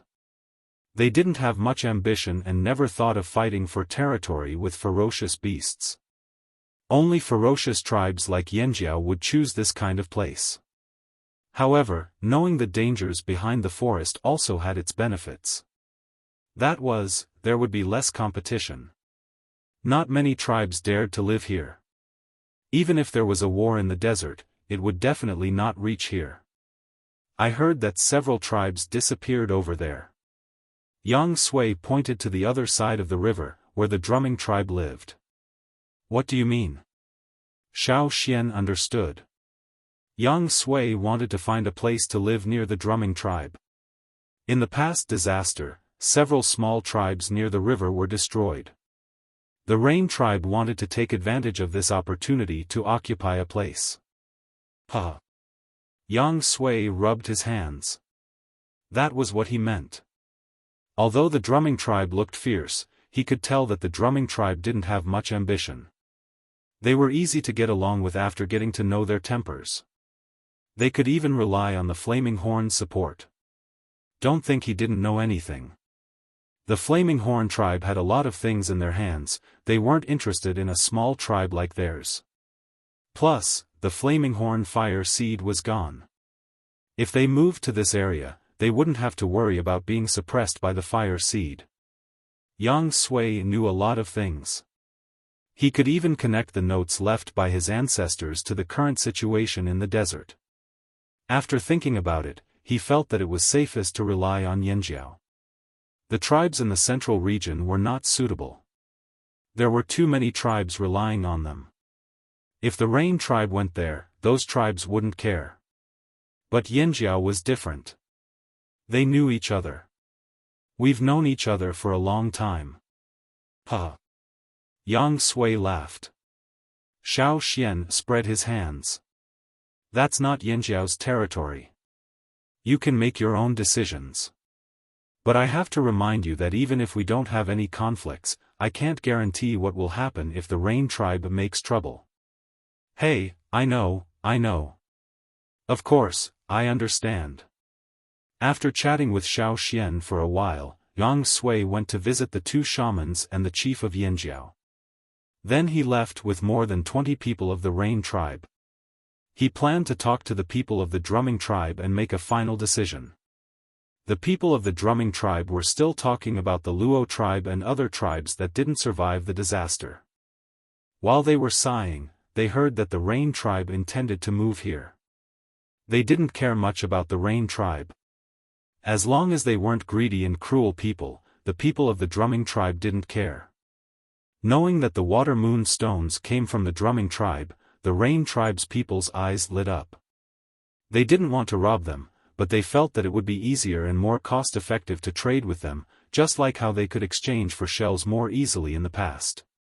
They didn't expect that moving here would bring them such benefits. Without shells, they still had water moonstones. Do the people of the drumming tribe eat grains? We can plant it, all of us in the Rain tribe can plant it. What? We don't eat grains, but we like meat? We can raise animals, cattle, sheep, horses and so on. What kind do you like to eat? We'll sell them to you at a cheaper price. Pottery? Linen? We can do that too. We can do anything. We can learn even if we don't know how to. So, when Xiaofan was discussing with the shamans and chiefs, he heard from the warriors who came back from the river bank that the people of the drumming tribe and the rain tribe had become good friends. It seems that the rain tribe is likely to move here, Xiaofan said. The shaman thought of something and smiled. In fact, the rain tribe has a long history. They may not be worse than the big tribes in the central region today. But I don't know how they became like this. They know far more things than we know. It's just that the rain tribe's living place limited them. The people of the rain tribe said that they could farm, raise animals and make pottery. They weren't bragging. The ancestors of the rain tribe did master a lot of skills. But later, the people of the rain tribe gradually gave up those skills because they could get a lot of good things without those skills. But now, in order to survive, they might pick up those skills again.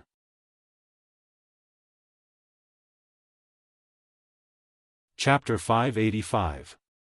After destruction came new life. There used to be no river here, but 1,000 years ago, the earth and sky changed. The earth suddenly split open and separated the flaming horn ancestors from the other side of the river, forming a huge river that blocked their way back. Now, the earth changed again. The big river turned into a small river, and the split land closed. On both sides of the river, one side fell down, and the other rose up. The Flaming Horn tribe's side was uprooted. The mountain they used to live on was now much higher. When they looked up, they could see the white peak of the mountain surrounded by water vapor. There was a layer of white snow there. The place where the fire pond used to be was now buried under the white snow. The one that fell down was the drumming tribe's side of the river. Otherwise, there wouldn't be so many tribes near the river that were destroyed. No matter how strong the fire seed was, it could keep burning underground. But without people, the fire seed was like a fire source that had burned to the end but had no more firewood. It would disappear quickly and then be destroyed in the depths of the earth. When Yang Sui went to survey the nearby terrain to determine the destination, he felt that the fire seed nearby had been extinguished. The fire seed was not strong, so it was extinguished quickly. The people of the Luo tribe were all buried deep in the earth. If the rain tribe moved here, there would be no conflict between the fire seeds. In the past, tribes like the Luo tribe liked to be close to the river. But the rain tribe was different. They planned to plant crops, so they would find a place with more flat land, a little farther from the river. Plus, with the Luo tribe's example, they didn't have the courage to be so close to the river. However, the rain tribe could divide more land into their own territory. After all, they still needed water to irrigate their crops. After confirming the location, Yang Sui sent 2 bags of shells to the people of the drumming tribe, asking them to help guard the land and prevent other tribes from robbing it. The people of the drumming tribe had a good impression of the rain tribe. To some extent, they all liked water and got along well with each other. The people of the rain tribe worshipped water. Their belief in rain was far beyond the imagination of the Yanjiao people. Otherwise, Yang Sui, who could pray for rain, wouldn't have such a high status in the rain tribe. After confirming the location, Yang Sui hurriedly left with his people. They had to move their tribe here as soon as possible and prepare for winter. Although there was still a long time before winter, the migration would still take some time. Since there were more things to prepare, they had to hurry. The migration of the rain tribe was much more troublesome than the migration of the Yanjiao tribe. The Yanjiao tribe had already merged their fire seed, so they didn't need to bring their fire seed with them. However, as a tribe that still had their fire seed, the rain tribe had to be more careful. It was very risky to bring a fire seed on the road. This was also why many tribes were unwilling to move once they had settled down. It was too troublesome and risky. When Yanjiao returned to the old land from the other side of the river, they also brought the incomplete fire seed with them. That kind of nervous tension was indeed uncomfortable. Yang Sui also wanted to try to integrate the fire seed before moving the tribe. Unfortunately, the Rain tribe might not be able to discuss this matter immediately. After all, many years had passed, and the idea of integrating the fire seed was deeply ingrained. Many people couldn't accept it at the moment. On the way back, Yang Sui sighed. There was no other way. They had to solve the migration problem first, then deal with the people in the tribe later. In the Yanjiao tribe, the buildings were rebuilt one by one. They were even more magnificent than before. Many of them were drawn by Xiaofan and finalized after discussing with the craftsmen who were good at building houses. For example, the meeting hall on the mountain, and the 50-meter-tall watchtowers were built on the mountainside and the river bank at the foot of the mountain. Things were different now. Before the river disappeared, they didn't need to guard against the other side of the river. They only needed to keep an eye on the river. But now, they had to guard against the other side of the river. Although the Drumming tribe and the Rain tribe weren't hostile to Yanjiao, it was better to be cautious. Just because they weren't hostile, it didn't mean others weren't hostile. They hadn't started planting the 1,000-grain gold yet. Now wasn't the best time to plant it. The 1,000-grain gold was too precious and the tribesmen didn't want to waste it. They could only cultivate the land first and plant it next year. In the other fields, crops suitable for this season had already been planted. The cabbages were harvested when they were in the fearsome beast forest. They were temporarily with the shamaness. There were still some cabbages left on the ox cart. They were planted first. The veins of the sky couldn't be planted on the mountain. The mountain where Yanjiao lived wasn't suitable for planting. So, they planted them in another area, guarded by soldiers every day. The normal farmland and the special farmland were separated. The normal farmland was more common on the mainland. There were also wanderers working there. The special farmland was mostly planted with seeds from the Jeju. The veins of the sky were also planted in the special farmland. In the future, the 1,000-grain gold would be planted there too. The special farmland was taken care of by Xiaofan, the shamaness, and the chief. The soldiers guarding it were also decided by them. No one else could get close without permission. Life in the Yanjiao tribe was back on track. After the hunting team was formed, they began to hunt regularly. After 4 years, many Yanjiao people were very excited to return to this place again. Even the fearsome beasts were more active. Because of the great changes in the world and the chaos in the forest, the territories of the beasts they were familiar with had changed. They needed to calculate and map again. But that wasn't a problem. After satisfying the Yanjiao's needs, they would trade some with the Drumming tribe. However, the Drumming tribe was now poor. They didn't have any water moonstones, so they could only write IOUs. This didn't matter. They weren't worried about the Drumming tribe reneging on their debt. On this day, after Xiaofan fed the green-faced fanged beast some blood, he went to the casting room. When he came out, he heard from the watchtower that the Rain tribe had arrived. According to the patrolling warriors who were watching over there, the Rain tribe was not in a good state after a long migration. There were many injured people in the tribe, and even those who were not injured were dispirited, looking haggard and haggard. However, when they arrived, the entire Rain tribe burst into cheers. They were going to welcome a new life here. After taking this step, there was no turning back. Instead of reminiscing about the past, it was better to fight for the future. Not long after Xiaofan received the news, Yang Sui brought people over to borrow food. They hadn't seen each other for a while.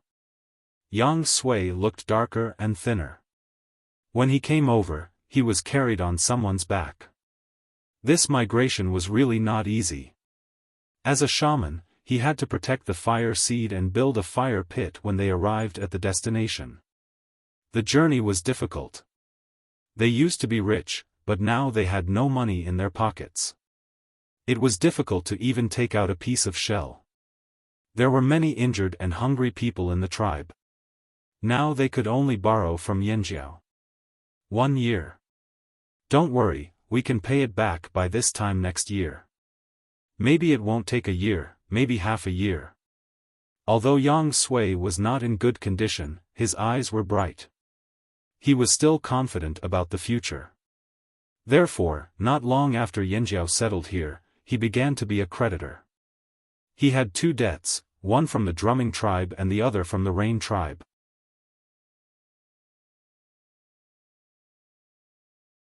Chapter 586. After eating, Yang Sui ordered his men to bring the food he borrowed from Yanjiao back to the tribe. He would stay in Yanjiao for the time being. After a few pieces of meat and a bowl of soup, the half-dead Yang Sui was full of energy again. Knowing what Xiaofan cared about, Yang Sui didn't keep him in suspense. When we left, the situation in the desert was getting worse. Yang Sui paused slightly when he said, "There." After all, to him, there was the place where the Rain tribe had lived for thousands of years. This was also the reason why many people objected when Yang Sui first proposed to move the tribe. Tribesmen cared a lot about their roots. To them, that place was their homeland, their roots, the place where their ancestors lived. Even if it was barren and desolate, bordered by the desert, they were still willing to stay there. If it weren't for the great changes in the world and the threat of the slave masters, even if Yang Sui proposed to move the tribe, there would still be strong opposition. As for the bad situation Yang Sui mentioned, that was only for the wandering slaves and slave masters, as well as the tribes living in the surrounding area. It wasn't the same for the people of Rock Hill City. On the other hand, it also meant that the ruler of the desert, Rock Hill City, was still on the move. Do you know that half of the desert is now left? Yang Sui exclaimed. Even though Xiaofan was prepared, he couldn't help but be shocked when he heard the news. Such a large desert was directly reduced by half in the past earthquake. It would be strange if it didn't cause a commotion. Xiaofan couldn't help but worry about his sleeping slave. He didn't know how that guy was doing now. Xiaofan could feel that Sapphire was still alive, but he couldn't confirm its current situation. Yang Sui glanced at Xiaofan's expression and asked, "Do you want to go to the desert to take a look?" "That's an idea. I advise you not to go now. Now that the desert has shrunk by half, it's easier for Rock Hill City to control the desert. Plus, they're still cleaning up the desert. You'll be attacked if you go." Even if the desert had shrunk by half, it was still huge for humans. But Yang Sui's words were true. If what Yang Sui had heard from the slaves who escaped from the desert was true, then the people of Rock Hill City might have predicted this a long time ago. Considering the events of the past few years and the fact that the Rock Hill City team had entered the fearsome beast forest to search for the green-faced fanged beast and then left in a hurry, Xiaofan didn't believe that there was nothing wrong. But if Rock Hill City had already anticipated this and were waiting to take revenge for 1,000 years ago, did they really have that many people?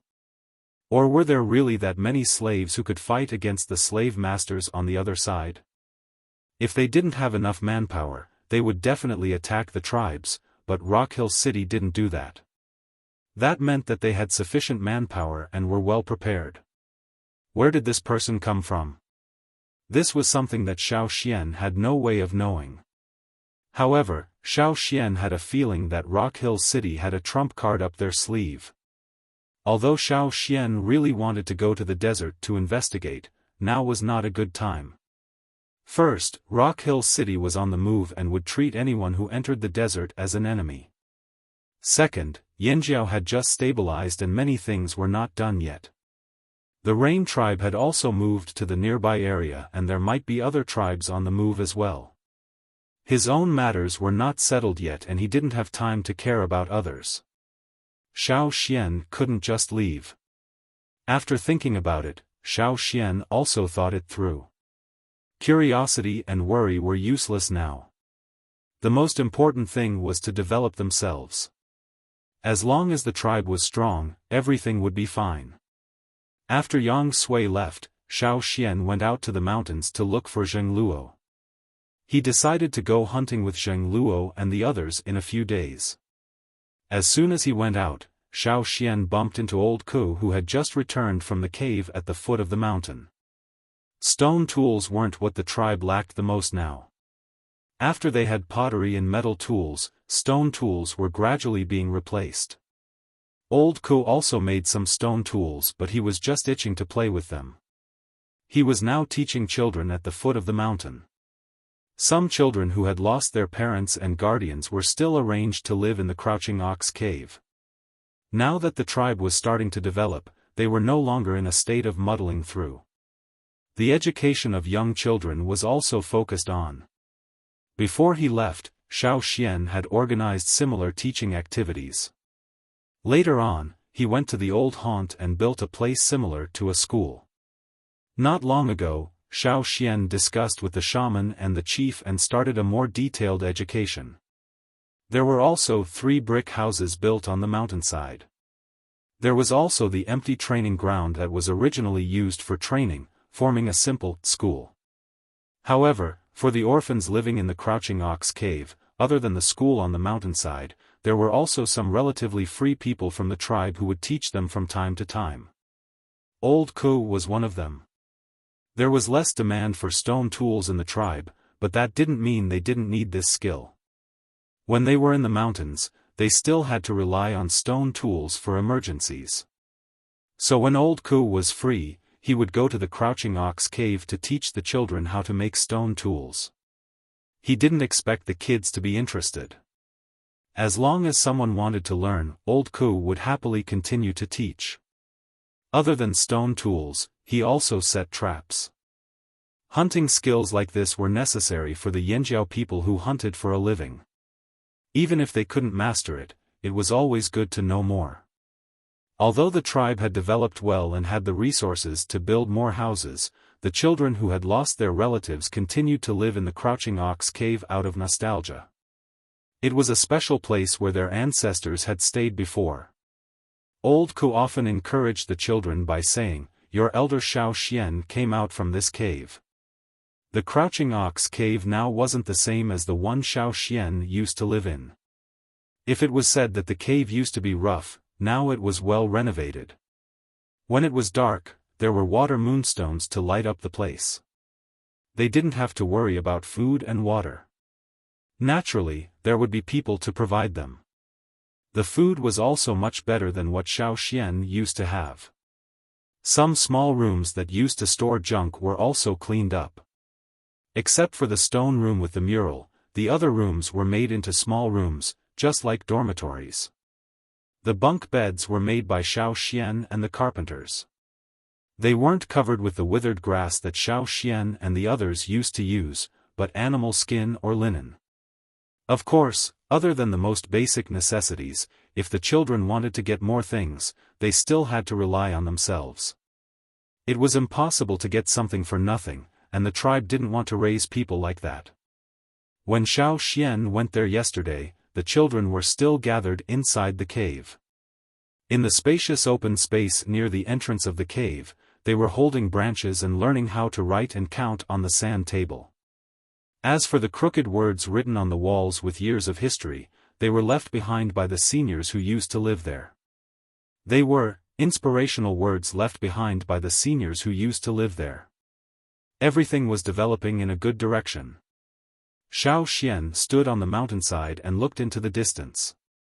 When he stood here before, he could only see the small houses scattered at the foot of the mountain and the vast river in the distance. Now, the scenery was different.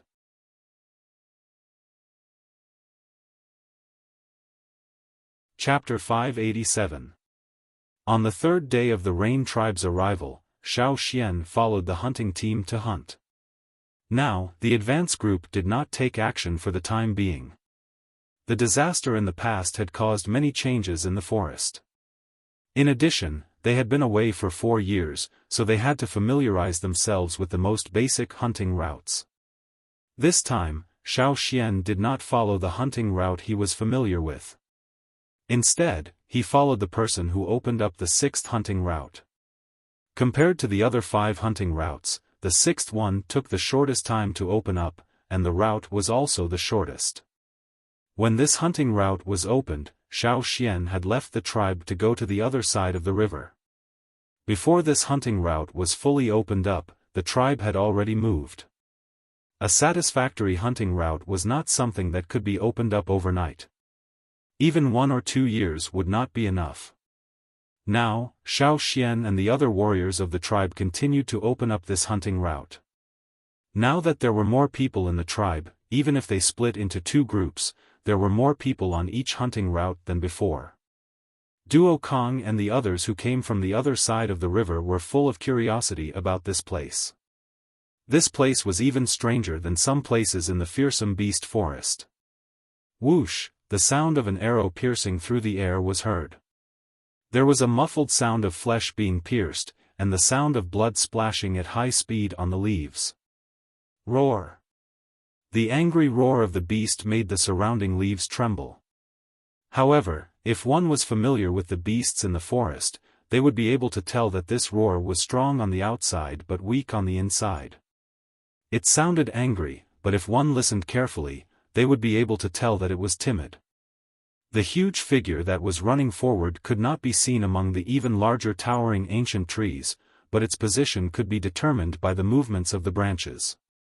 The prey was running in a panic, and the branches were constantly breaking and making cracking sounds as it ran. More than 10 figures followed the giant beast closely, shuttling between the trees nimbly and quickly. Whoosh whoosh whoosh. Several more spears were thrown out like cannonballs, heading straight for the target. Although the fleeing figure in front of it was large, its speed was not slow. Even though it was panicking now, it was still familiar with this place after all. It instinctively ran towards a place full of bushes in front of it. Those shrubs were as tall as a person, and their branches were dense but very thin. Every thin branch had many thin thorns. If one stood at a high place and looked at it from afar, it looked like a large brush stuck to the ground, and could directly scrape off a person's flesh bit by bit. However, the thorny shrubs were nothing to the behemoths, who had a layer of tough skin and sturdy hooves. They could still run away by stepping on them. However, this was not the case for humans. If it ran to that area, it would be a real headache for the hunting team. The people chasing after it avoided the broken branches. No matter how strong they would not be able to withstand the blow from the giant beast. Seeing that the giant beast was getting closer and closer to the bush area, the hunters threw spears and shot arrows one after another. The giant beast was already injured in many places, and when it ran, it carried a bloody wind. Spears stabbed into the giant beast's body, and were carried along as it ran. Just as the giant beast was about to step into the bush area, a few figures suddenly jumped up from both sides. Under the support of the totem power, the tyrannical strength became more and more unyielding. The person who leaped up held his weapon tightly and waved his arm to chop down. The strong wind that was stirred up made a whoosh sound. The nearby branches seemed to be pushed by a fierce wind and were blown to the other side. Puff! Puff! Puff! The sharp blade cut through the thick tough hide, and when it left, the tip of the blade flew out with a line of blood. The giant beast let out an unwilling howl, and finally fell to the ground with a thud due to its heavy injuries. The people who came next gave it another stab, and when the giant beast was completely dead, they approached it. Xiaofan took out the water bottle hanging on his waist with the hand that was not holding the sword. There was only a little water left in the bottle. He stabbed the sword into the ground, and picked a leaf that was about 4 palm size. He washed it with the remaining water in the bottle, and then rolled the leaf into a funnel, and put it on the bleeding spot on the giant beast's neck. The bright and thick blood flowed along the rolled leaf into the bottle. The blood of a fearsome beast could be preserved for a longer time than the blood of other beasts. If some grass juice was added to prevent the blood from coagulating, it could be preserved for a longer time. When hunting in the forest, if it was not convenient to roast meat, they would use the blood of fearsome beasts to temporarily replenish their strength. After drinking a mouthful of beast blood, the smell of blood filled his nose. If it was someone who did not like the smell of blood, they would probably vomit, but Xiaofan was already used to the smell. Different fearsome beasts had different tastes. Xiaofan could now not only tolerate the smell of beast blood, but he could also laugh and talk with the other warriors about which type of beast blood tasted better, just like a group of wine lovers talking about which type of wine suited their taste. Wiping the blood from his mouth, Xiaofan looked at the sky. Now that the sun was already setting, they had to deal with this prey as soon as possible and bring it back to the stronghold. The people who were chasing them had already caught up. Seeing that Xiaofan and the others had already killed the fearsome beast, they did not say much. While there was still blood, they quickly took out their bottles to collect the beast blood. After carrying the beast back to the stronghold, Xiaofan took out a roll of animal skin, summarized what he had seen in the past 2 days, and recorded it on the roll. This was a simple map, and it was the 6th hunting route. Now, every time they opened up a new section, there would be an additional section on the map. In addition to hunting fearsome beasts, Xiaofan had another purpose. In the cave of the stronghold, other than the warriors who were resting, there were also bursts of whistling sounds.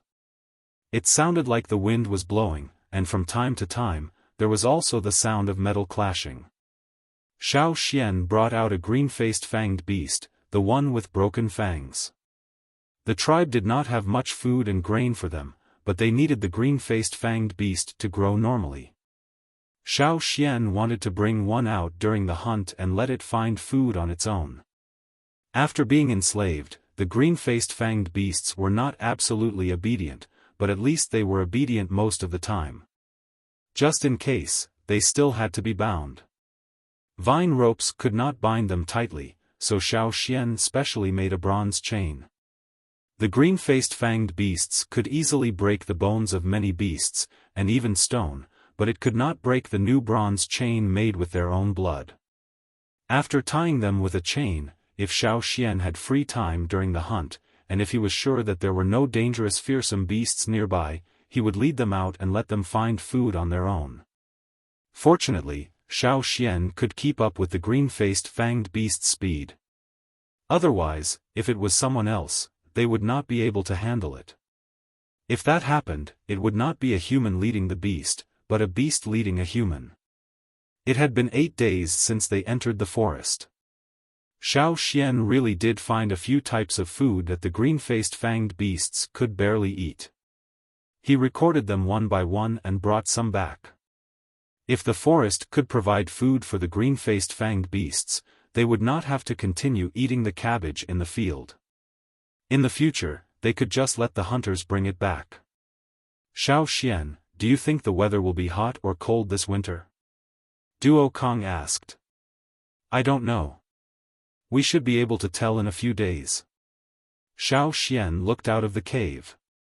Time passed really quickly. In the blink of an eye, half a year had passed.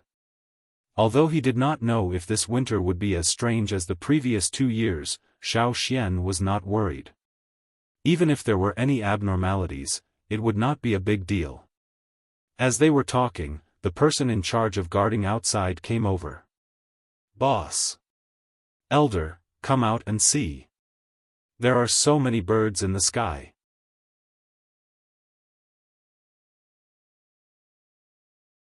Chapter 588. Xiaofan kept the animal skin scroll in his hand and hurried out of the cave. Why would there be a flock of birds at this time? They didn't hear any big movements in the forest, so it was impossible to startle the birds. Moreover, if it was just a small flock of birds, the people guarding outside wouldn't be so shocked. Even though Xiaofan knew that there must be a large flock of birds in the sky, when he really walked out of the cave and looked at the sky, he realized that he had underestimated it. The dense flock of birds in the sky was like a dark cloud that suddenly appeared, covering most of the afterglow of the setting sun, casting only a shadow. Why are there so many birds? Where did they come from? Even the people who first participated in the development of this hunting route had never encountered such a thing. In the past, when we developed this hunting route, we didn't see anything like this. They were the people who knew the best about this hunting route, but this was the first time they saw such a scene. What are those birds? I can't see clearly, they're flying too high.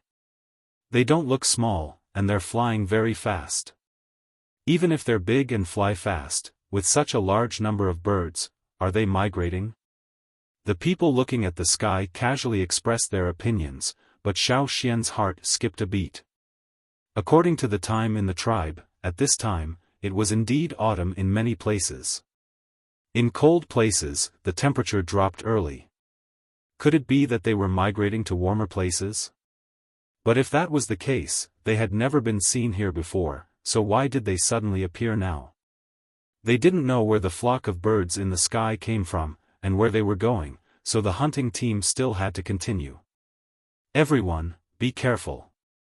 Duo Kong said to the others with a stern face, then turned and strode into the cave. When Xiaoxian also walked into the cave, Duo Kong hurried over. At this time, he looked nervous, completely different from the sternness he had when he was warning the others outside the cave. Duo Kong lowered his voice, probably because he was too excited, and his voice was trembling at the beginning. Xiaoxian, why do you think those birds in the sky suddenly flew up? Could it be? Could it be? Is there something wrong? Xiaoxian paused for a moment, then understood. Duo Kong was worried about another catastrophe. It was no wonder that Duo Kong was so nervous and frightened. After all, he had experienced the previous disaster and was extremely paranoid. Whenever he saw a similar scene, he would think in that direction. When he left the old haunt, there were also flocks of birds coming out of the ferocious beast mountain forest when the world changed. Xiaoxian pondered for a moment. He didn't have the same feeling of fear and uneasiness that he had during the cataclysm. He looked at the green-faced fanged beast that was sleeping soundly in the cave and said, I don't think so. Duo Kong didn't dare to breathe. He continued to stare at Xiaoxian. Why don't you tie another knot? What he meant was that he wanted Xiaoxian to perform a knot divination. Otherwise, he would feel uneasy. That's fine too. Today's hunt had already ended, so it wouldn't matter if he spent some energy on divination. Xiaoxian was about to look for a straw rope when Duo Kong handed it over. Xiaoxian looked at the straw rope and then looked at Duo Kong. This person usually didn't use such a thin straw rope. Cough, I just made a little too much when I was making the straw rope. I kept it for later use, said Duo Kong. He didn't use such a thin straw rope himself, but ever since he saw Xiaoxian's ability in knot divination, he developed a habit of making straw ropes that were thin and easy to tie. If Xiaoxian didn't have any straw rope, he could provide some. Not only Duo Kong, but Zheng Luo, Ta, and Gigu all did the same thing in the tribe. They just didn't encounter a situation where Xiaoxian had to perform a divination. Xiaoxian adjusted his breathing and then picked up the straw rope. He closed his eyes and began the divination. He only wanted to know about the birds in the sky. Where did they come from and where did they go? After a while, Xiaoxian opened his eyes and looked at the completed knot in his hand. After reading the conclusion, he frowned. What? What happened? Duo Kong was so nervous that his teeth were chattering. He didn't want to hear the terrible news from Xiaoxian. Xiaoxian shook his head. It's not a disaster. Duo Kong let out a long sigh. But... Duo Kong held his breath and glared at Xiaoxian. It's a little strange, said Xiaoxian. What's strange? Duo Kong couldn't calm down. Xiaoxian pointed in a direction. The divination didn't give us accurate information, but we know that the birds came from that direction. That direction?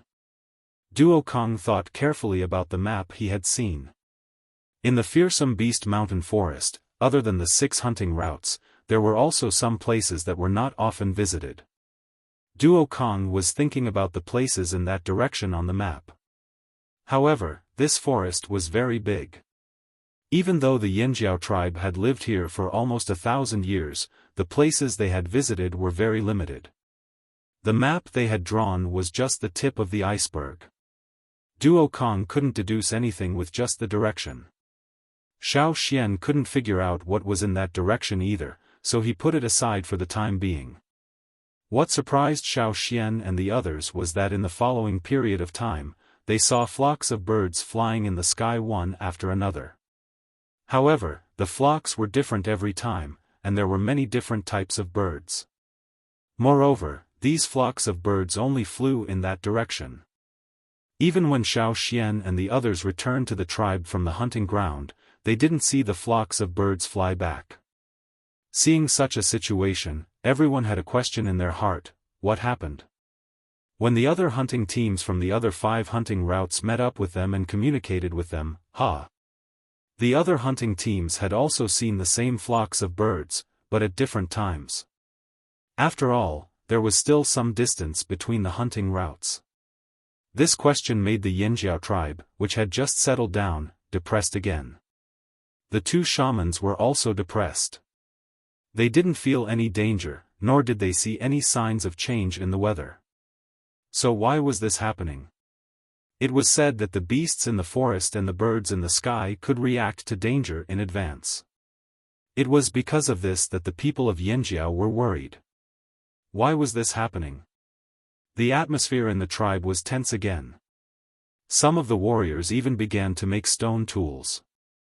Metal tools were limited, so they had to make more stone tools as backup. The blacksmiths in the forge were under more pressure, and they worked overtime every day. Whether it was a natural disaster or war, they had to be prepared. In the last few days, they still saw flocks of birds flying in the sky from time to time. Even if they weren't directly above Yinjiao, the people standing on the watchtowers or near the top of the mountain could still see the flocks of birds flying in the sky. After observing, Xiaoxian found that the birds in the sky started from the large, fast, strong, and ferocious birds in the beginning. Gradually, they became smaller, weaker, and more ferocious birds. Until one day, when Xiaoxian was standing on the watchtower on the mountainside, he suddenly saw a green figure flying over.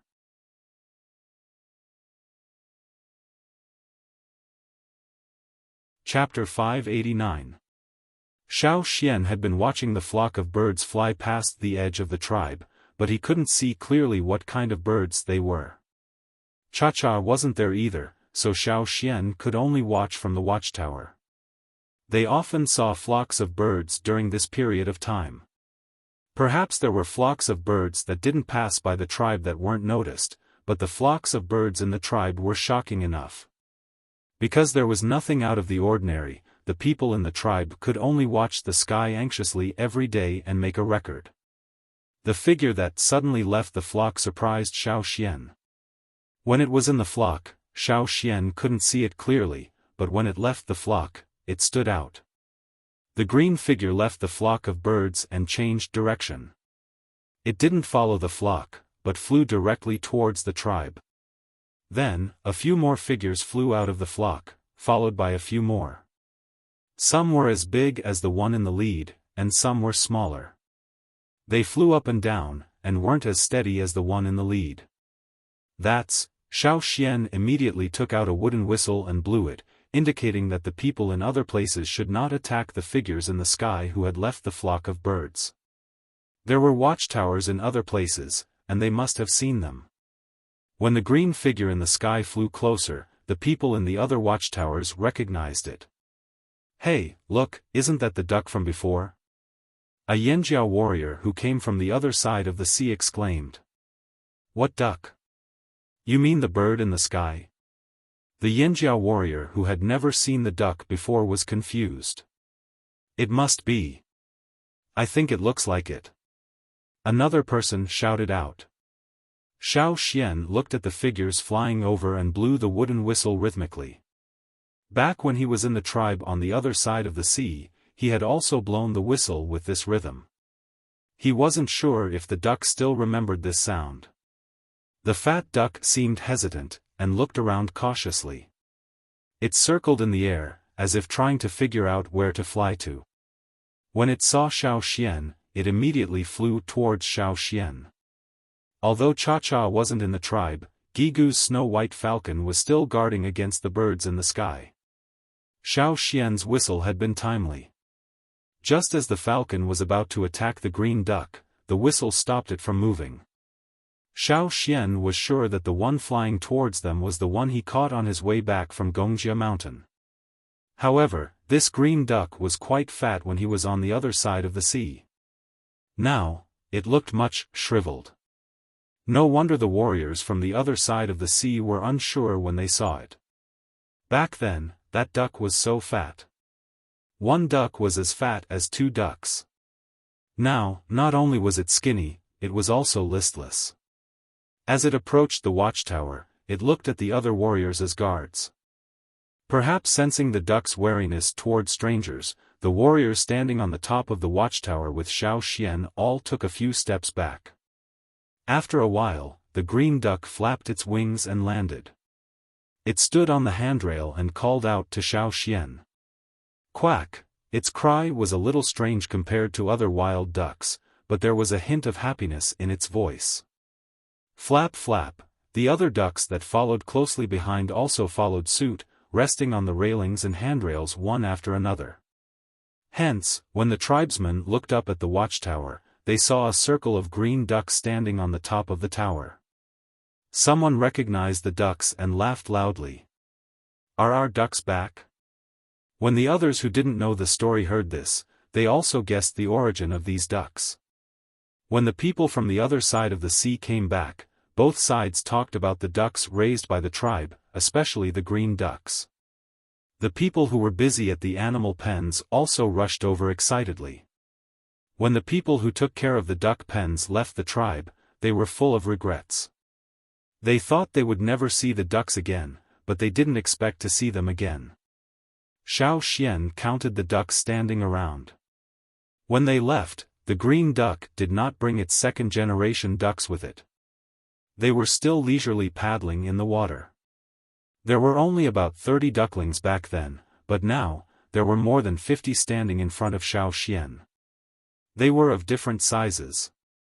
The big ones were almost as big as the fat duck, while the small ones were less than 2/3 of their height. There were only about 25 big ducks. These must be the second generation of the first batch of ducks. The missing ones might have left during the long migration, or something else happened in the past year. The ducks on the railings and handrails were led by the first one to rest here. Some were still vigilant, while others started to comb their feathers. Quack!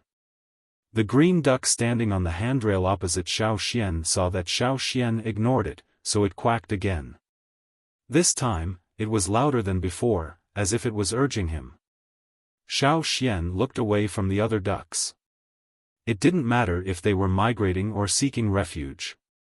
Even if the land on both sides was closer due to the earthquake, it was still a long way to go. They must be very tired. Two of the smaller ducks almost lost their grip on the handrails when they flew down. Come with me. Xiao Xian grabbed a vine rope hanging down from the watchtower and jumped down from the top floor. He slid down the vine to the ground. The people in the tribe did not have the patience to climb the spiral staircase in the middle of the watchtower. They preferred the quick and direct way. With the abilities of a totemic warrior, it was easy to do. When Xiao Xian slid down the watchtower, the leading green duck left the handrail and followed Xiao Xian. Because there were many unfamiliar scents in the tribe, the ducks were still vigilant and alert. Xiao Xian saw the person coming from the animal pen. The green duck also saw a familiar face. Although it did not fly down, it still quacked at the person. The person who took care of the duck pen was very excited. He thought to himself, it was worth the effort of feeding them. Xiao Xian walked towards the animal pen with the person who took care of the duck pen. However, these ducks were different from other animals. The animal pen was too far away, and there was no river there. The river in front of the tribe was already occupied by the crocodiles of the drumming tribe. The crocodiles would not be friendly to the ducks. Even if the crocodiles could tolerate them, the green duck would immediately run away. Xiaofan thought for a moment. He turned around and walked towards the artificial lake instead of the animal pen. The artificial lake that was dug for the construction of the boat was still very big. For these ducks, it should be enough for them to move around. "Elder, will they stay?" The warrior in charge of the animals was worried. He had also heard that these green ducks had followed the flock here, but they had left the flock midway. Would they fly away again? Should they lock them up? "Let's build a duck shed first. Let's see if they want to stay," Xiaofan said. These ducks looked easy to bully, but Xiaofan knew that they were not as weak as other wild ducks. They had bad tempers too. Locking them up might backfire. If they were not doing well, they would definitely be in a bad mood. Then they would not be able to lay eggs. Xiaofan saw that almost half of them were female ducks.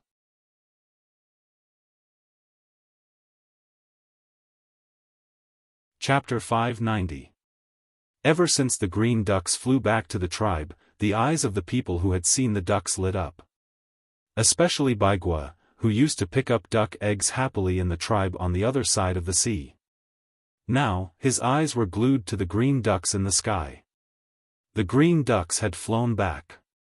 Did that mean he could pick up duck eggs again? "Here, build a duck shed." "No, build two. Maybe they'll attract other wild ducks here," Xiaofan said to the man in charge of the animal pens. The man in charge of the animal pens nodded. "Okay, let's build the duck shed like the one we had in the tribe." Although they called it a duck shed, the duck sheds back then were already built to be as good as the houses the tribesmen lived in. "Yes, let's build it like the old ones. I don't know what the weather will be like this year, but it'll be better for them to get used to it," Xiaofan said. The tribesmen had put in a lot of effort to make these ducks stay willingly. The green ducks that followed Xiaofan here were obviously very satisfied with the artificial lake. After Xiaofan stopped walking, the leading duck flew directly to the surface of the lake, folded its wings, and dipped its neck into the water. Then it raised its head and waved. "There aren't many fish in the lake. I'll go get some food for them," the man in charge of the duck shed left happily. These green ducks also ate fish, and their diet was even more varied than other wild ducks. This could be seen from their mouths full of sharp teeth. There were fish in this artificial lake, but they were only small fish that slipped in when the river water was introduced. Now that the river had receded, these fish were still here. They had grown up, but there weren't many of them. Perhaps during the 4 years that Yanjiao wasn't here, other fish-eating birds lived nearby. When he returned, Xiaofan even saw some bird poop and feathers by the lake. Now, they would also introduce water from the river. However, other than the piranhas, there weren't many other aquatic animals in the river. If he wanted to get some edible fish that weren't too aggressive, he would have to find other fish. Thinking of this, Xiaofan made a mental note of this.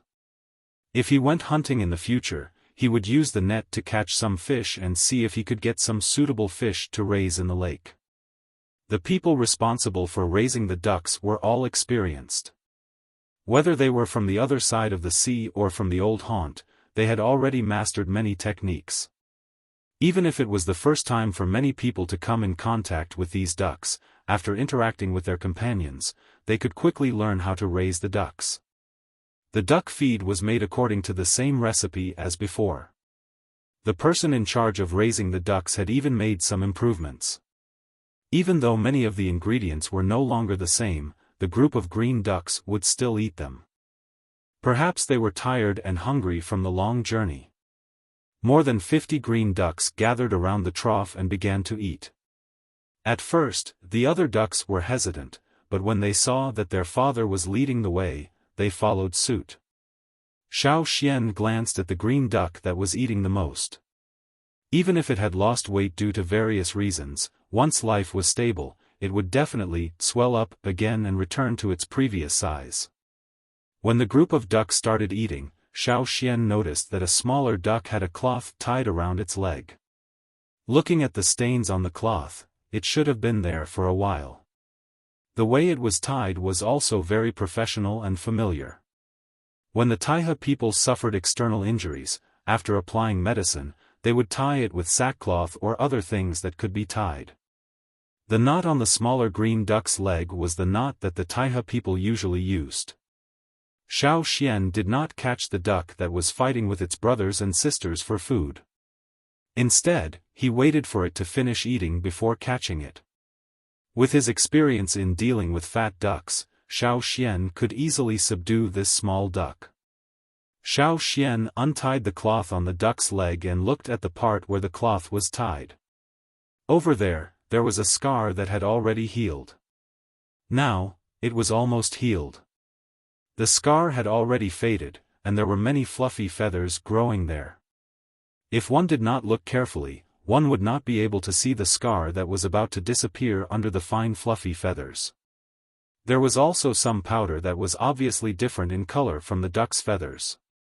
That was the residue of the medicine that had been applied. Because the cloth was tied so well, the dregs of the medicine did not completely disappear. They were left behind along with the cloth. When they left the tribe on the other side of the sea, the Taiha people said that they would take good care of these ducks.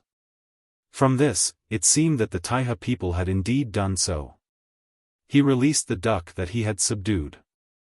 Once it was free, it ran to the fat duck's side and stared at Xiaofan cautiously.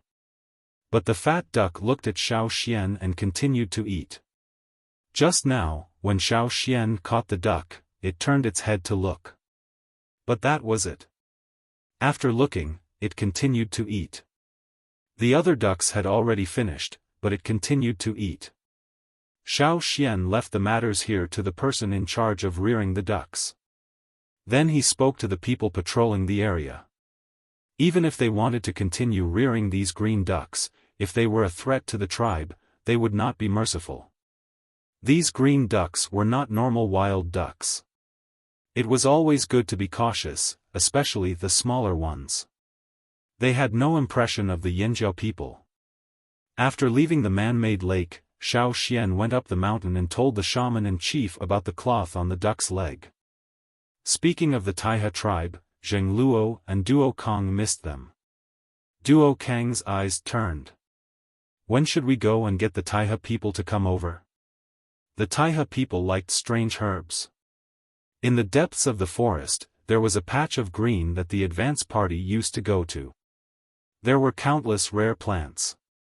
If the Taiha people were here, they would definitely love it. Xiaofan also said that if the two continents were really close to each other like the Rain tribe said, and Rock Hill City had old grievances with the slave masters on the other side of the sea, there was an 80 to 90% chance that a war would break out. Rock Hill City had made so many preparations, they weren't just there to drink tea and chat. If that happened, the people on the other side of the sea might not have a peaceful life. The Taiha people might be affected on the other side and their lives might not be as good. If they moved over, they could still be neighbors with Yanjiao. Plus, the Taiha tribe was more reliable than the other tribes. If they joined forces with the Taiha tribe, they would be able to stabilize Yanjiao. Now, all the tribes were starting to gather together. Right, there were also those gold weapons. If the Taiha people came over, they had to show them the gold weapons made by the Yanjiao people. Before the new bronze weapons were made, there was a record of which warrior's preferred weapon was written down. Then, the quota was allocated according to merit. Warriors who contributed more to the tribe would naturally get their weapons earlier. Duo Kang had a list of names in his hands. It was arranged according to their contributions. When it was their turn, Duo Kang would call them over for questioning. Then, he would let the craftsman in charge of forging the weapons according to the type and appearance of the weapons that the soldiers were used to. When he saw the Taiha tribe again, he believed that there would be a lot of new bronze wares in the tribe. Zheng Luo and Duo Kang had the same idea. They were looking forward to the day the Taiha people saw the new bronze weapons made by Yanjiao. They wondered what their expressions would be like.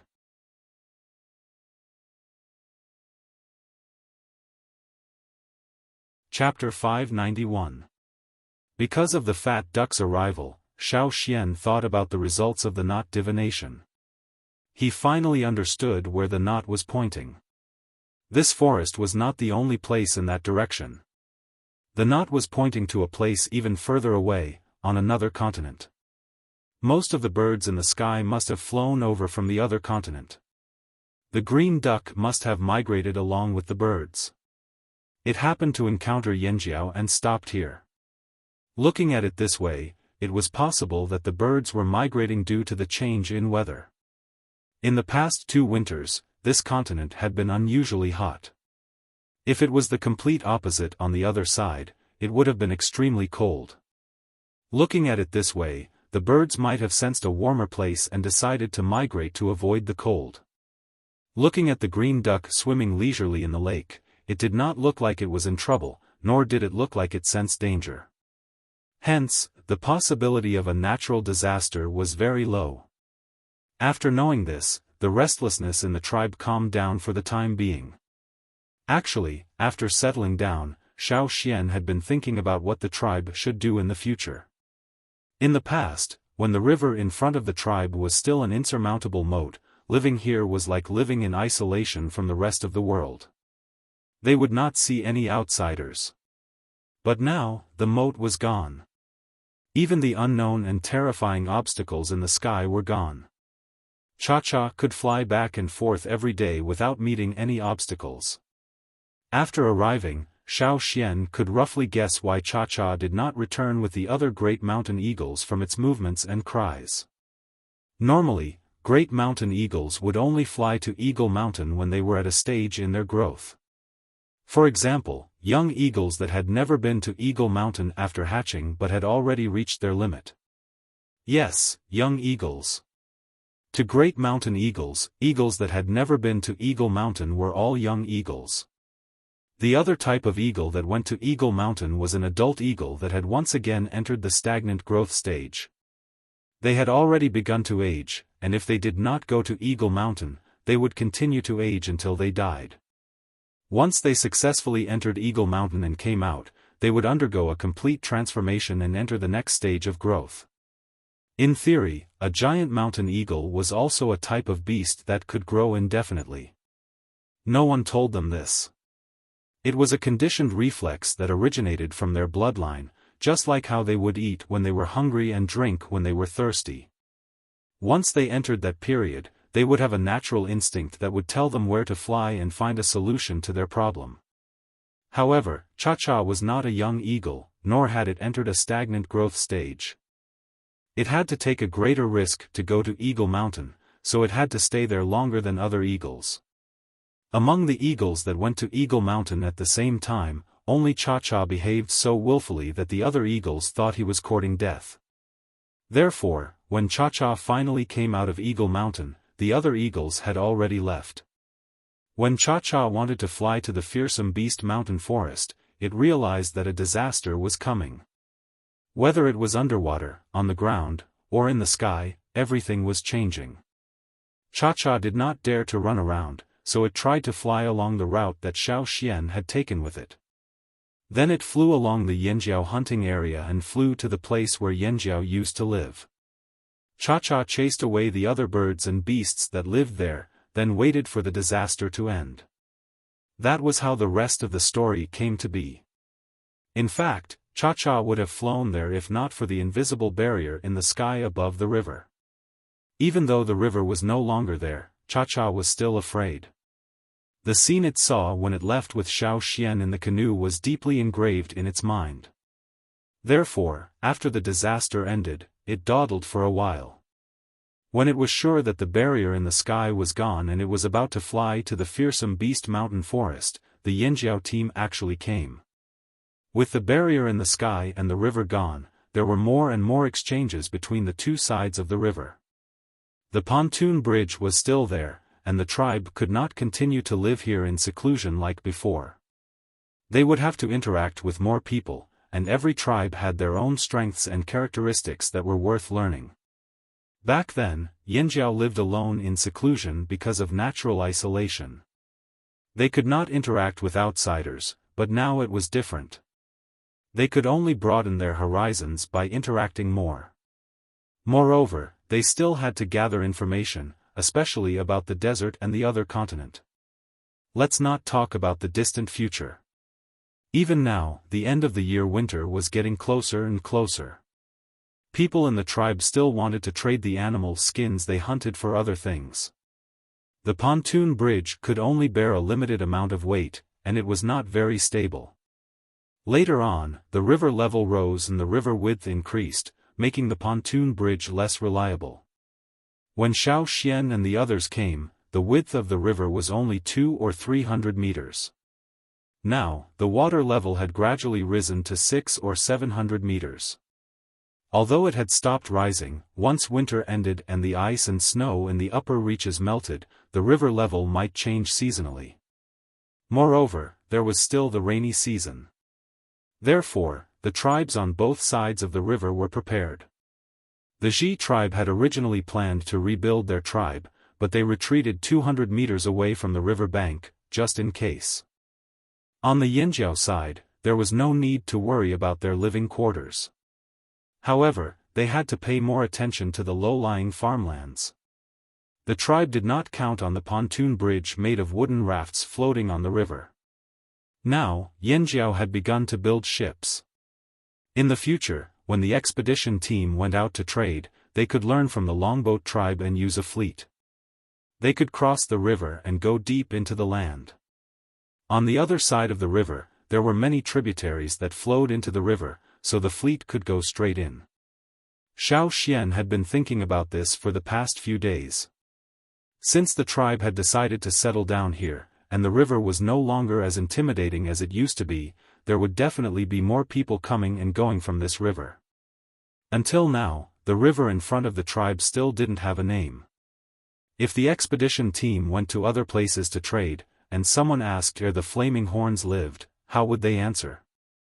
Would they say, "We live on the other side of the river"? There were so many rivers, who knew which one they were talking about? Not every tribe knew about the dangerous river that used to be. However, since this river was related to Yanjiao for 1,000 years, why not name it after some words related to the Yanjiao tribe? It wasn't popular to name streams and lakes these days. Tribesmen usually used the method of demarcating their territory. If it was within their own territory, it would be their own section of the river. Or if it was completely within the territory of the drumming tribe, they would name it. They did not care about rivers that were not in their territory. Even the longboat tribe's famous Boat River Fire legend did not name the river that their fleet often passed by. Then Yanjiao would set a precedent.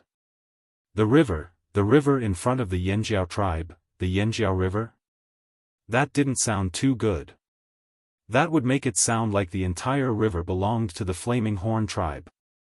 The river was so long that even if the Flaming Horn tribe wanted to expand, they couldn't really take this endless river into their territory. The Flaming River? After thinking of a few names, Xiaofan went to the top of the mountain to discuss with the shamaness and chief. He told them his idea and made the final decision. Xiaofan told them his idea. Zheng Luo, Ao, and the two shamanesses looked at him with eager eyes. This was a good idea. The shamaness had been thinking about how to make the Yanjiao tribe famous. But now was not the time to go on a crusade. Although many people knew about Yanjiao after the Battle of Wanshi, it was far from enough for her. As long as there was a chance, the shamaness would not reject it. Xiaofan's suggestion was exactly what the shamaness wanted. They also wanted to name it Flaming Horn River, but they knew that it would be too much. It would cause the other tribes to be rebellious. There would definitely be more people from other tribes who would object. Then they would use their own tribes' names to name their own sections of the river. That would become a tribal dispute, and it might not last long. Then why don't we follow Xian's suggestion and call it Flaming River, said Zheng Luo. The shamaness thought for a moment and nodded. The others had no objections. The name, Flaming River, was decided just like that. The name of the river had been chosen, but not everyone knew this name. Even if they knew there was a flaming river, they might not know it was here. We can put up a stone tablet, said Xiaofan. In many places, stone tablets or other signs would be used to tell outsiders the name of the place or object. That's right. We can put up a stone tablet. We can even carve a tribal totem on it. Let people know we named the river. Duo Kong rubbed his hands together. He was itching to make a stone tablet. After the decision was made, the tribe immediately took action. Xiaofan used the fearsome beast bones he hunted some time ago to make 10 bone tablets. He engraved the name, Flaming River, on them and added the words, erected by the Flaming Horn tribe. Beside the tablets were the Flaming Horn totemic patterns. He planned to place them near the tribe. Although they did not name it Yanjiao River, it was not that far off. It was just more subtle. Other than the section near the tribe also sent a team of warriors to the other side of the river to put up stone tablets further upstream or downstream. As a result, some tribes that lived near the river often saw people who were easily carrying large stone tablets and setting them up by the river. Flaming River? Why was it called Flaming River? Some people were confused, some were unhappy. The Flaming Horn tribesman grinned and tossed the giant stone tablet into the ground. We call it Flaming River. What, you have a problem? No problem, don't be afraid. If you have a problem, just say it. Come, let's have a good chat.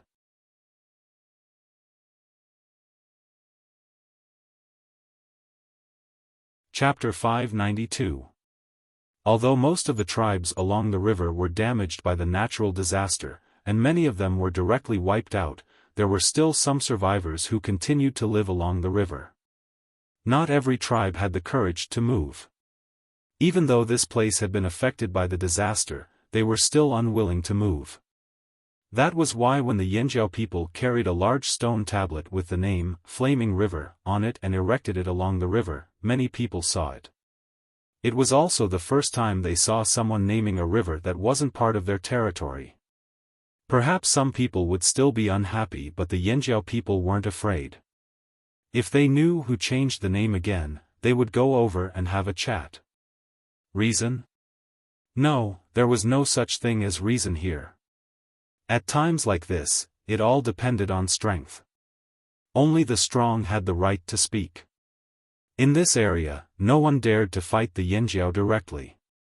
Knowing that the name of the Flaming River had started to spread around the river, the two shamans' faces became even more wrinkled. They smiled all day and even became addicted to naming things. They thought about naming the man-made lake, the mountains in the tribe, the boats.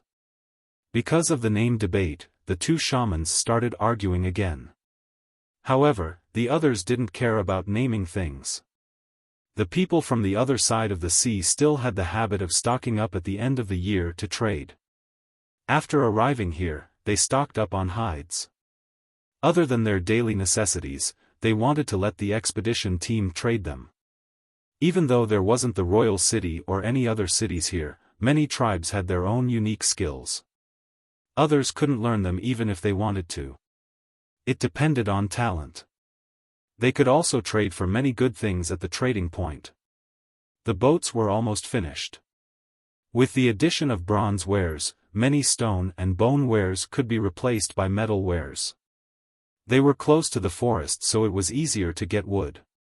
They also had experience in building boats. When they were in the fearsome beast forest, the longboat tribe had given them boats. Even though the boats were destroyed by the disaster, some of the craftsmen had figured out many techniques from the boats. Even though the boats they built couldn't compare to the longboat tribe in many aspects, they had good materials, good wood, good metal wares and Xiaofan's creative ideas. The boats they built this time were much better than the ones the tribe took when they left this place. The tunnel from the man-made lake to the Flaming River was already dug. They were just waiting for the ship to be built and the gates to be opened. Beside the artificial lake, the green duck was still leisurely swimming around with its second-generation ducks. Even the noise of the boat building did not scare them away. Sometimes, they would even come closer to watch curiously. After a few days, the green duck was no longer as skinny as it was during the migration. It had gained a lot of weight, and it was not far from the size Xiaofan was familiar with. It wasn't just the green duck. Its second-generation ducks were also much more energetic. Their rejection of the tribesmen had lessened a lot. They would even step on the ducks' feet to beg for food when they saw someone feeding them. Yes, begging for food. The second-generation ducks had inherited their father's shamelessness and shamelessness.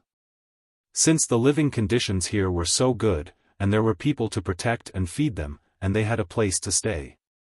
They did not have to suffer from the cold or the rain, and there were no natural enemies to threaten them. They decided to stay here with their father. 3 days ago, when they saw a flock of birds passing by, they only raised their heads to take a look and didn't seem to want to fly away.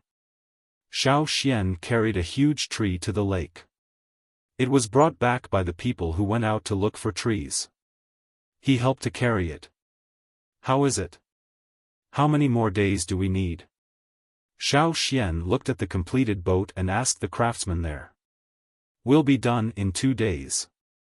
We'll test the completed boat in the river tomorrow, said one of the craftsmen. After knowing the progress of the boat building, Xiaofan did not want to delay them any longer. He put down the tree and prepared to leave. When he reached the river, he saw the people who took care of the duck shed coming over to feed the ducks. The ducks that were originally lined up to watch the craftsman build the boat flapped their wings and rushed over. Some of them even started fighting. Ever since the tribe started feeding the ducks had become lazier.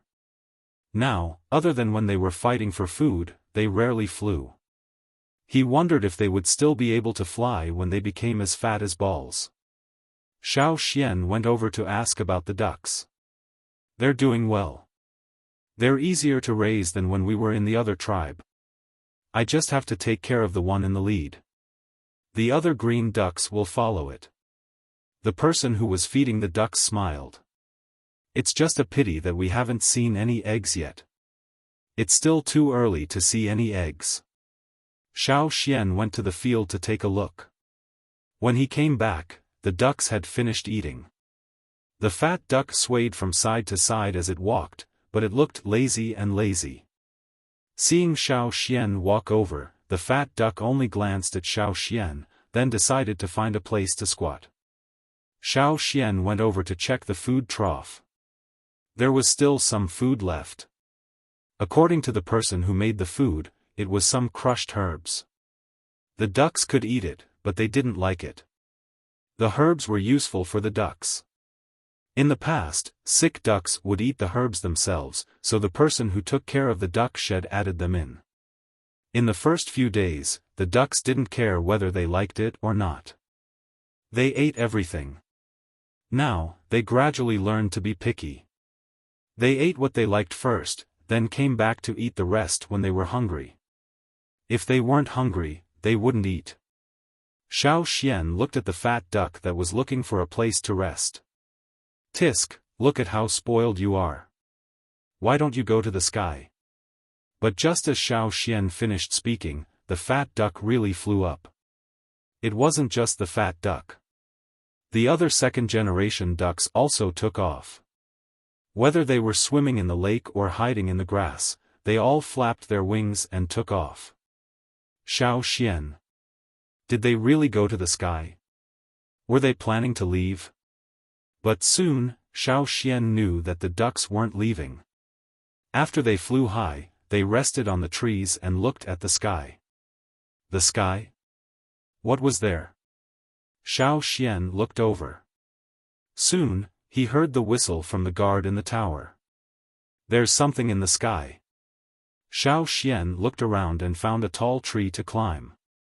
In the sky, a flock of black figures flew over. It's a flock of birds.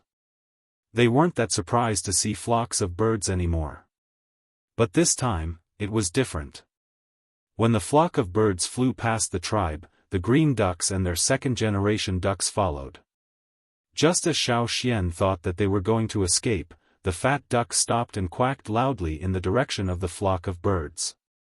In an instant, other than the cries of the flock of birds in the distance, the only sounds in the sky were the strange cries of the green ducks.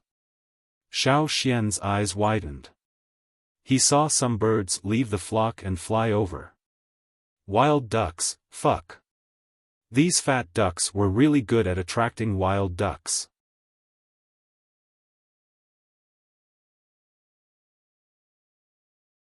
Chapter 593.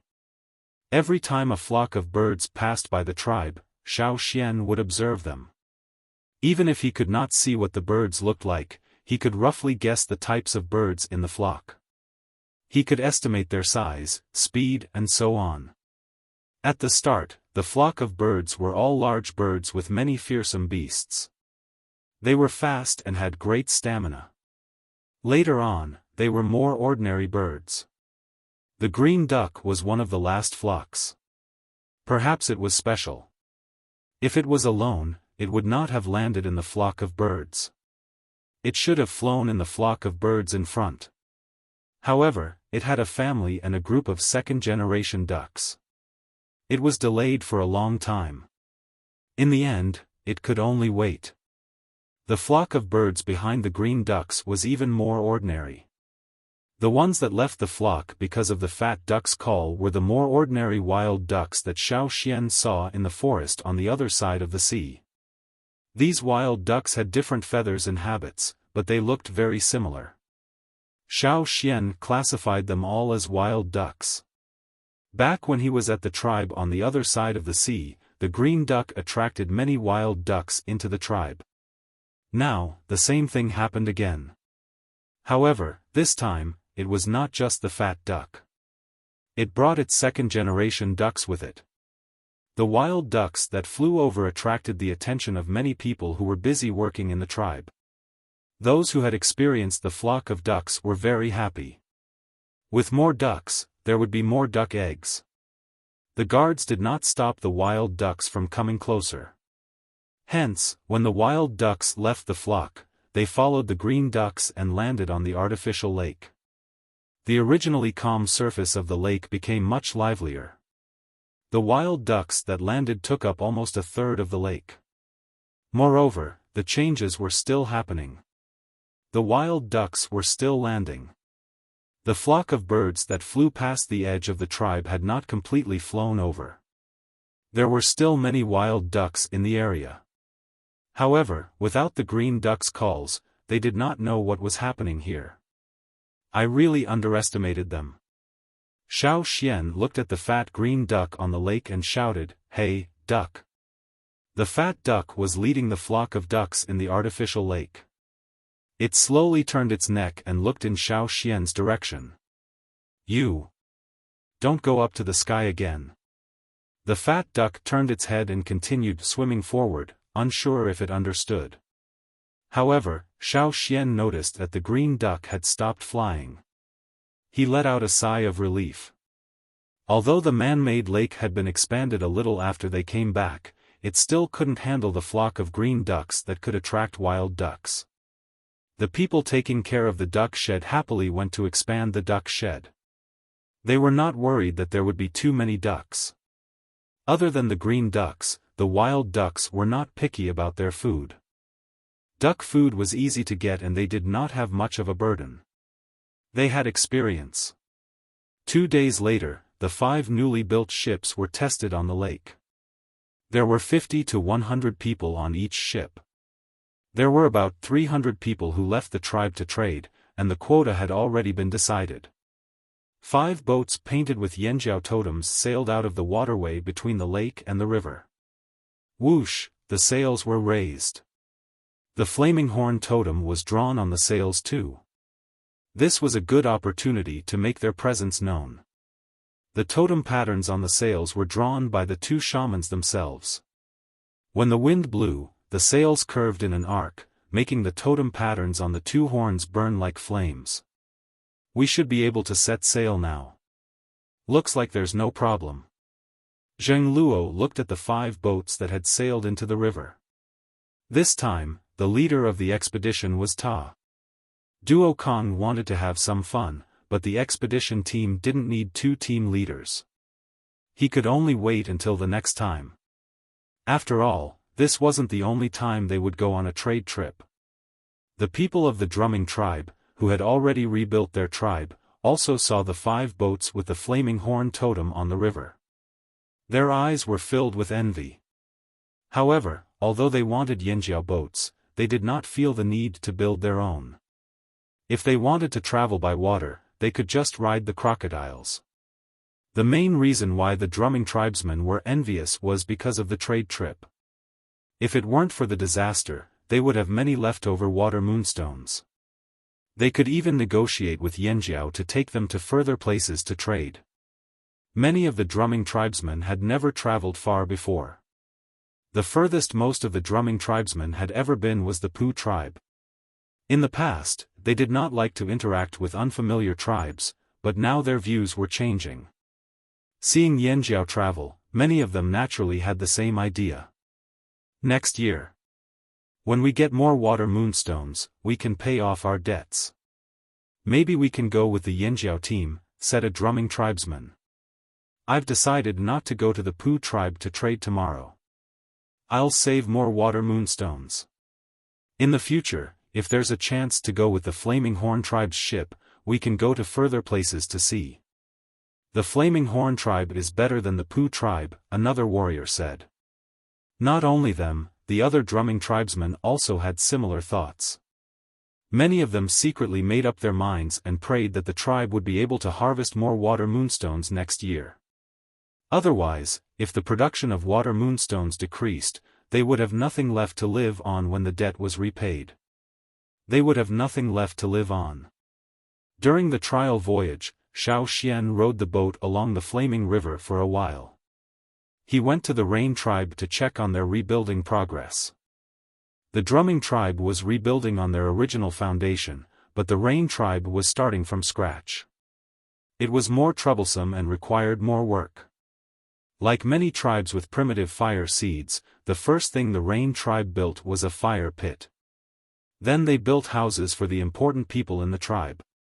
After that, they built houses for the rest of the tribe. When Xiaofan arrived, the Rain tribe had already finished building their houses. They were reclaiming farmland and building animal pens. They didn't have anything yet. They mainly relied on hunting for food. Occasionally, some animals would fly or swim over from the forest on the other side of the flaming river. Other than hunting, they also harvested.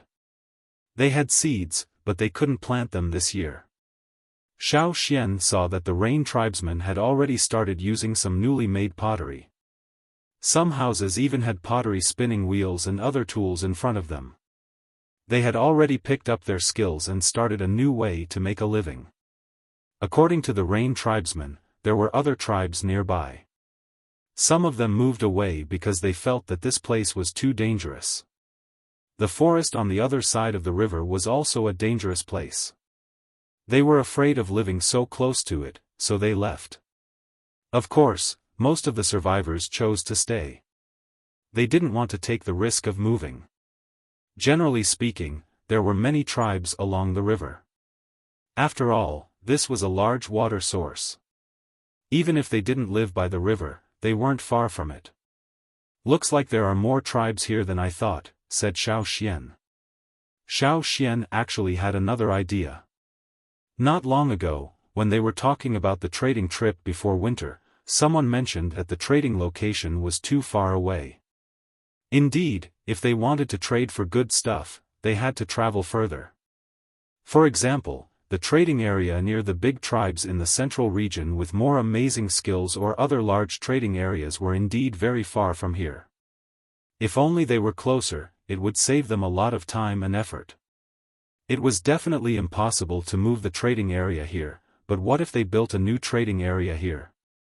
The Flaming River was no longer a dangerous river. It would nourish many tribes around the river bank. What would happen if they built a new trading point nearby?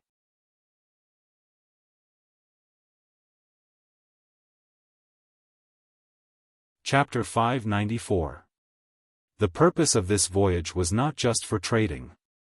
Xiaofan also thought that if his navigation skills were good enough, he could go upstream or downstream to take a look.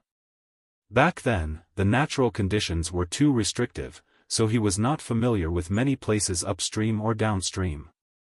As for the new trading point, indeed, there was no large trading area nearby. This was considered a remote area of the mainland, especially when the Flaming River was still a dangerous river. The other tribes on the mainland didn't want to come here. As time passed, there were fewer and fewer new faces here. Only small tribes like the Drumming tribe and the Poo tribe interacted with each other. If they wanted to trade, they would go to each other's tribe instead of going to a place where they could trade freely. Hence, there were fewer choices. The Drumming tribe had been cheated by the Poo tribe many times. They knew they were cheated, but they didn't have much choice. There weren't many people in their tribe. Every year, there were many people who wanted their water moon stones. The warriors didn't dare to go too far in case something happened. The Poo tribe, which was close by, was their only choice. Perhaps the Luo tribe used to be a trading partner, but now the Luo tribe was gone. From Yanjiao's point of view, not having a good trading partner was indeed a problem. Back when they were on the other side of the sea, the expedition team would bring the hides they had hoarded to the cities controlled by the slave masters to trade. There were many people there, and every city was a very good place to trade. With more choices, the hides could be sold at a higher price and exchanged for more satisfactory things. But now, in this remote area, after some thought, Xiaofan went to the shamaness and chief for a discussion. It would have been better if Xiaofan didn't mention it. Once he did, the shamaness and the two chiefs couldn't sit still anymore. When they were in the fearsome beast forest, they knew that many large tribes had trading points near them. They didn't think of setting one up back then. Plus, the Lu tribe often came here, so they didn't think much of it. Now that Yanjiao had moved here, the environment was different. If they wanted to trade for better things, they had to go on a long journey. The distance from here to the nearest trading point was much longer than the distance from the fearsome beast forest to the nearest trading point. If they didn't do anything, they would have to go on a long journey every time they wanted to trade. Xian's idea is not bad. The shaman lowered his eyes and pondered. But, how do we set up the trading area? Where should we build it?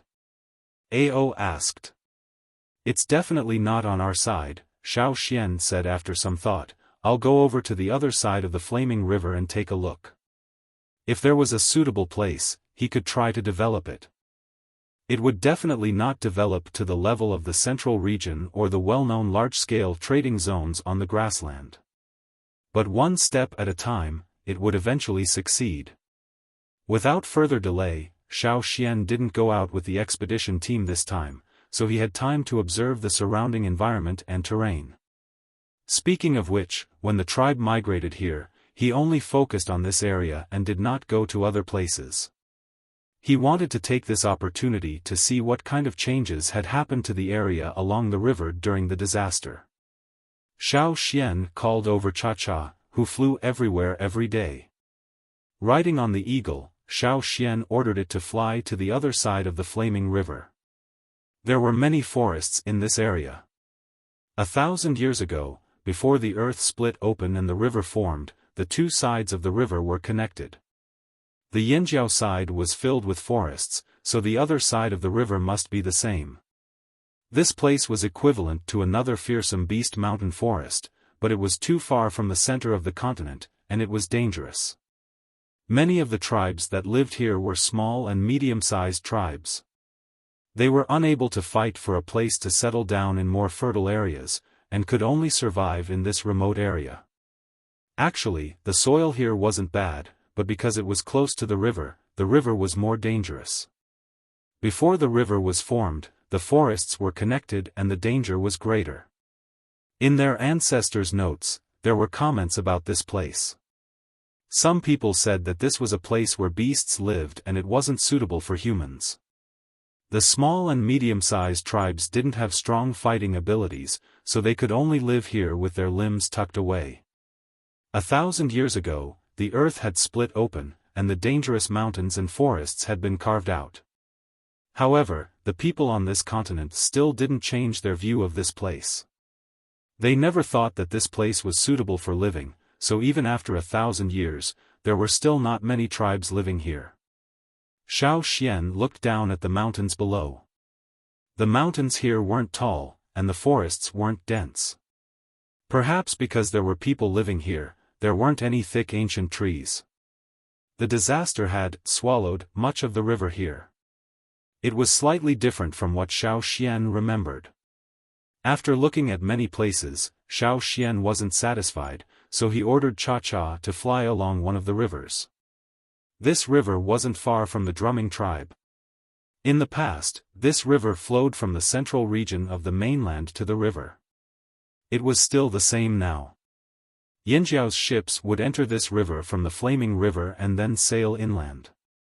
Looking carefully at the ground below, Xiaofan suddenly said, "Let's go down and take a look." Cha-Cha responded and flew down.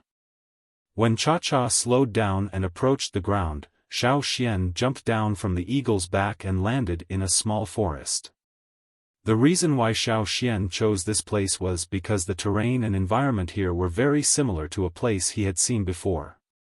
That year, when Xiaofan brought Cha-Cha across the river to this place, they followed the Pu tribe's expedition team to the central region of the mainland.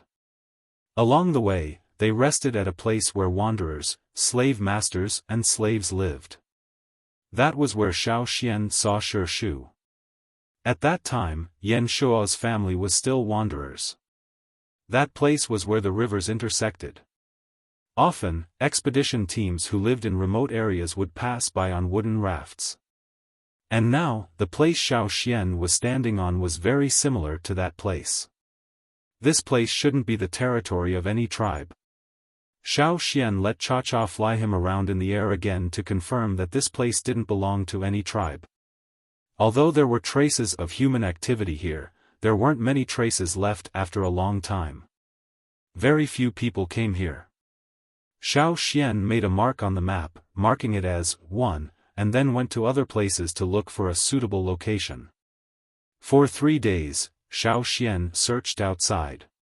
The place couldn't be too far from Yinjiao. Therefore, in 3 days, he had already searched all the suitable places.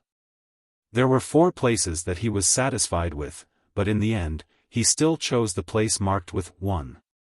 Once he decided, the Yinjiao people began to move.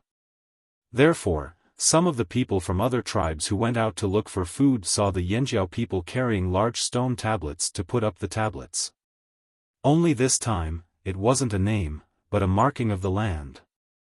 The engraved stone tablet marked out the land and told the people who came and went, "From today onwards, this land belongs to Yinjiao." What, you don't agree? This place doesn't belong to any tribe. It's completely ownerless land. Why can't I take it? Who said that the territories must be connected? We like to mark 2 pieces of land that aren't connected. Do you have any objections? Don't worry, just say it. Come, let's have a good talk. You're tuning into the Xiaofan's Wuxia Tales YouTube channel. Don't forget to subscribe and join us on this journey to catch the most captivating stories.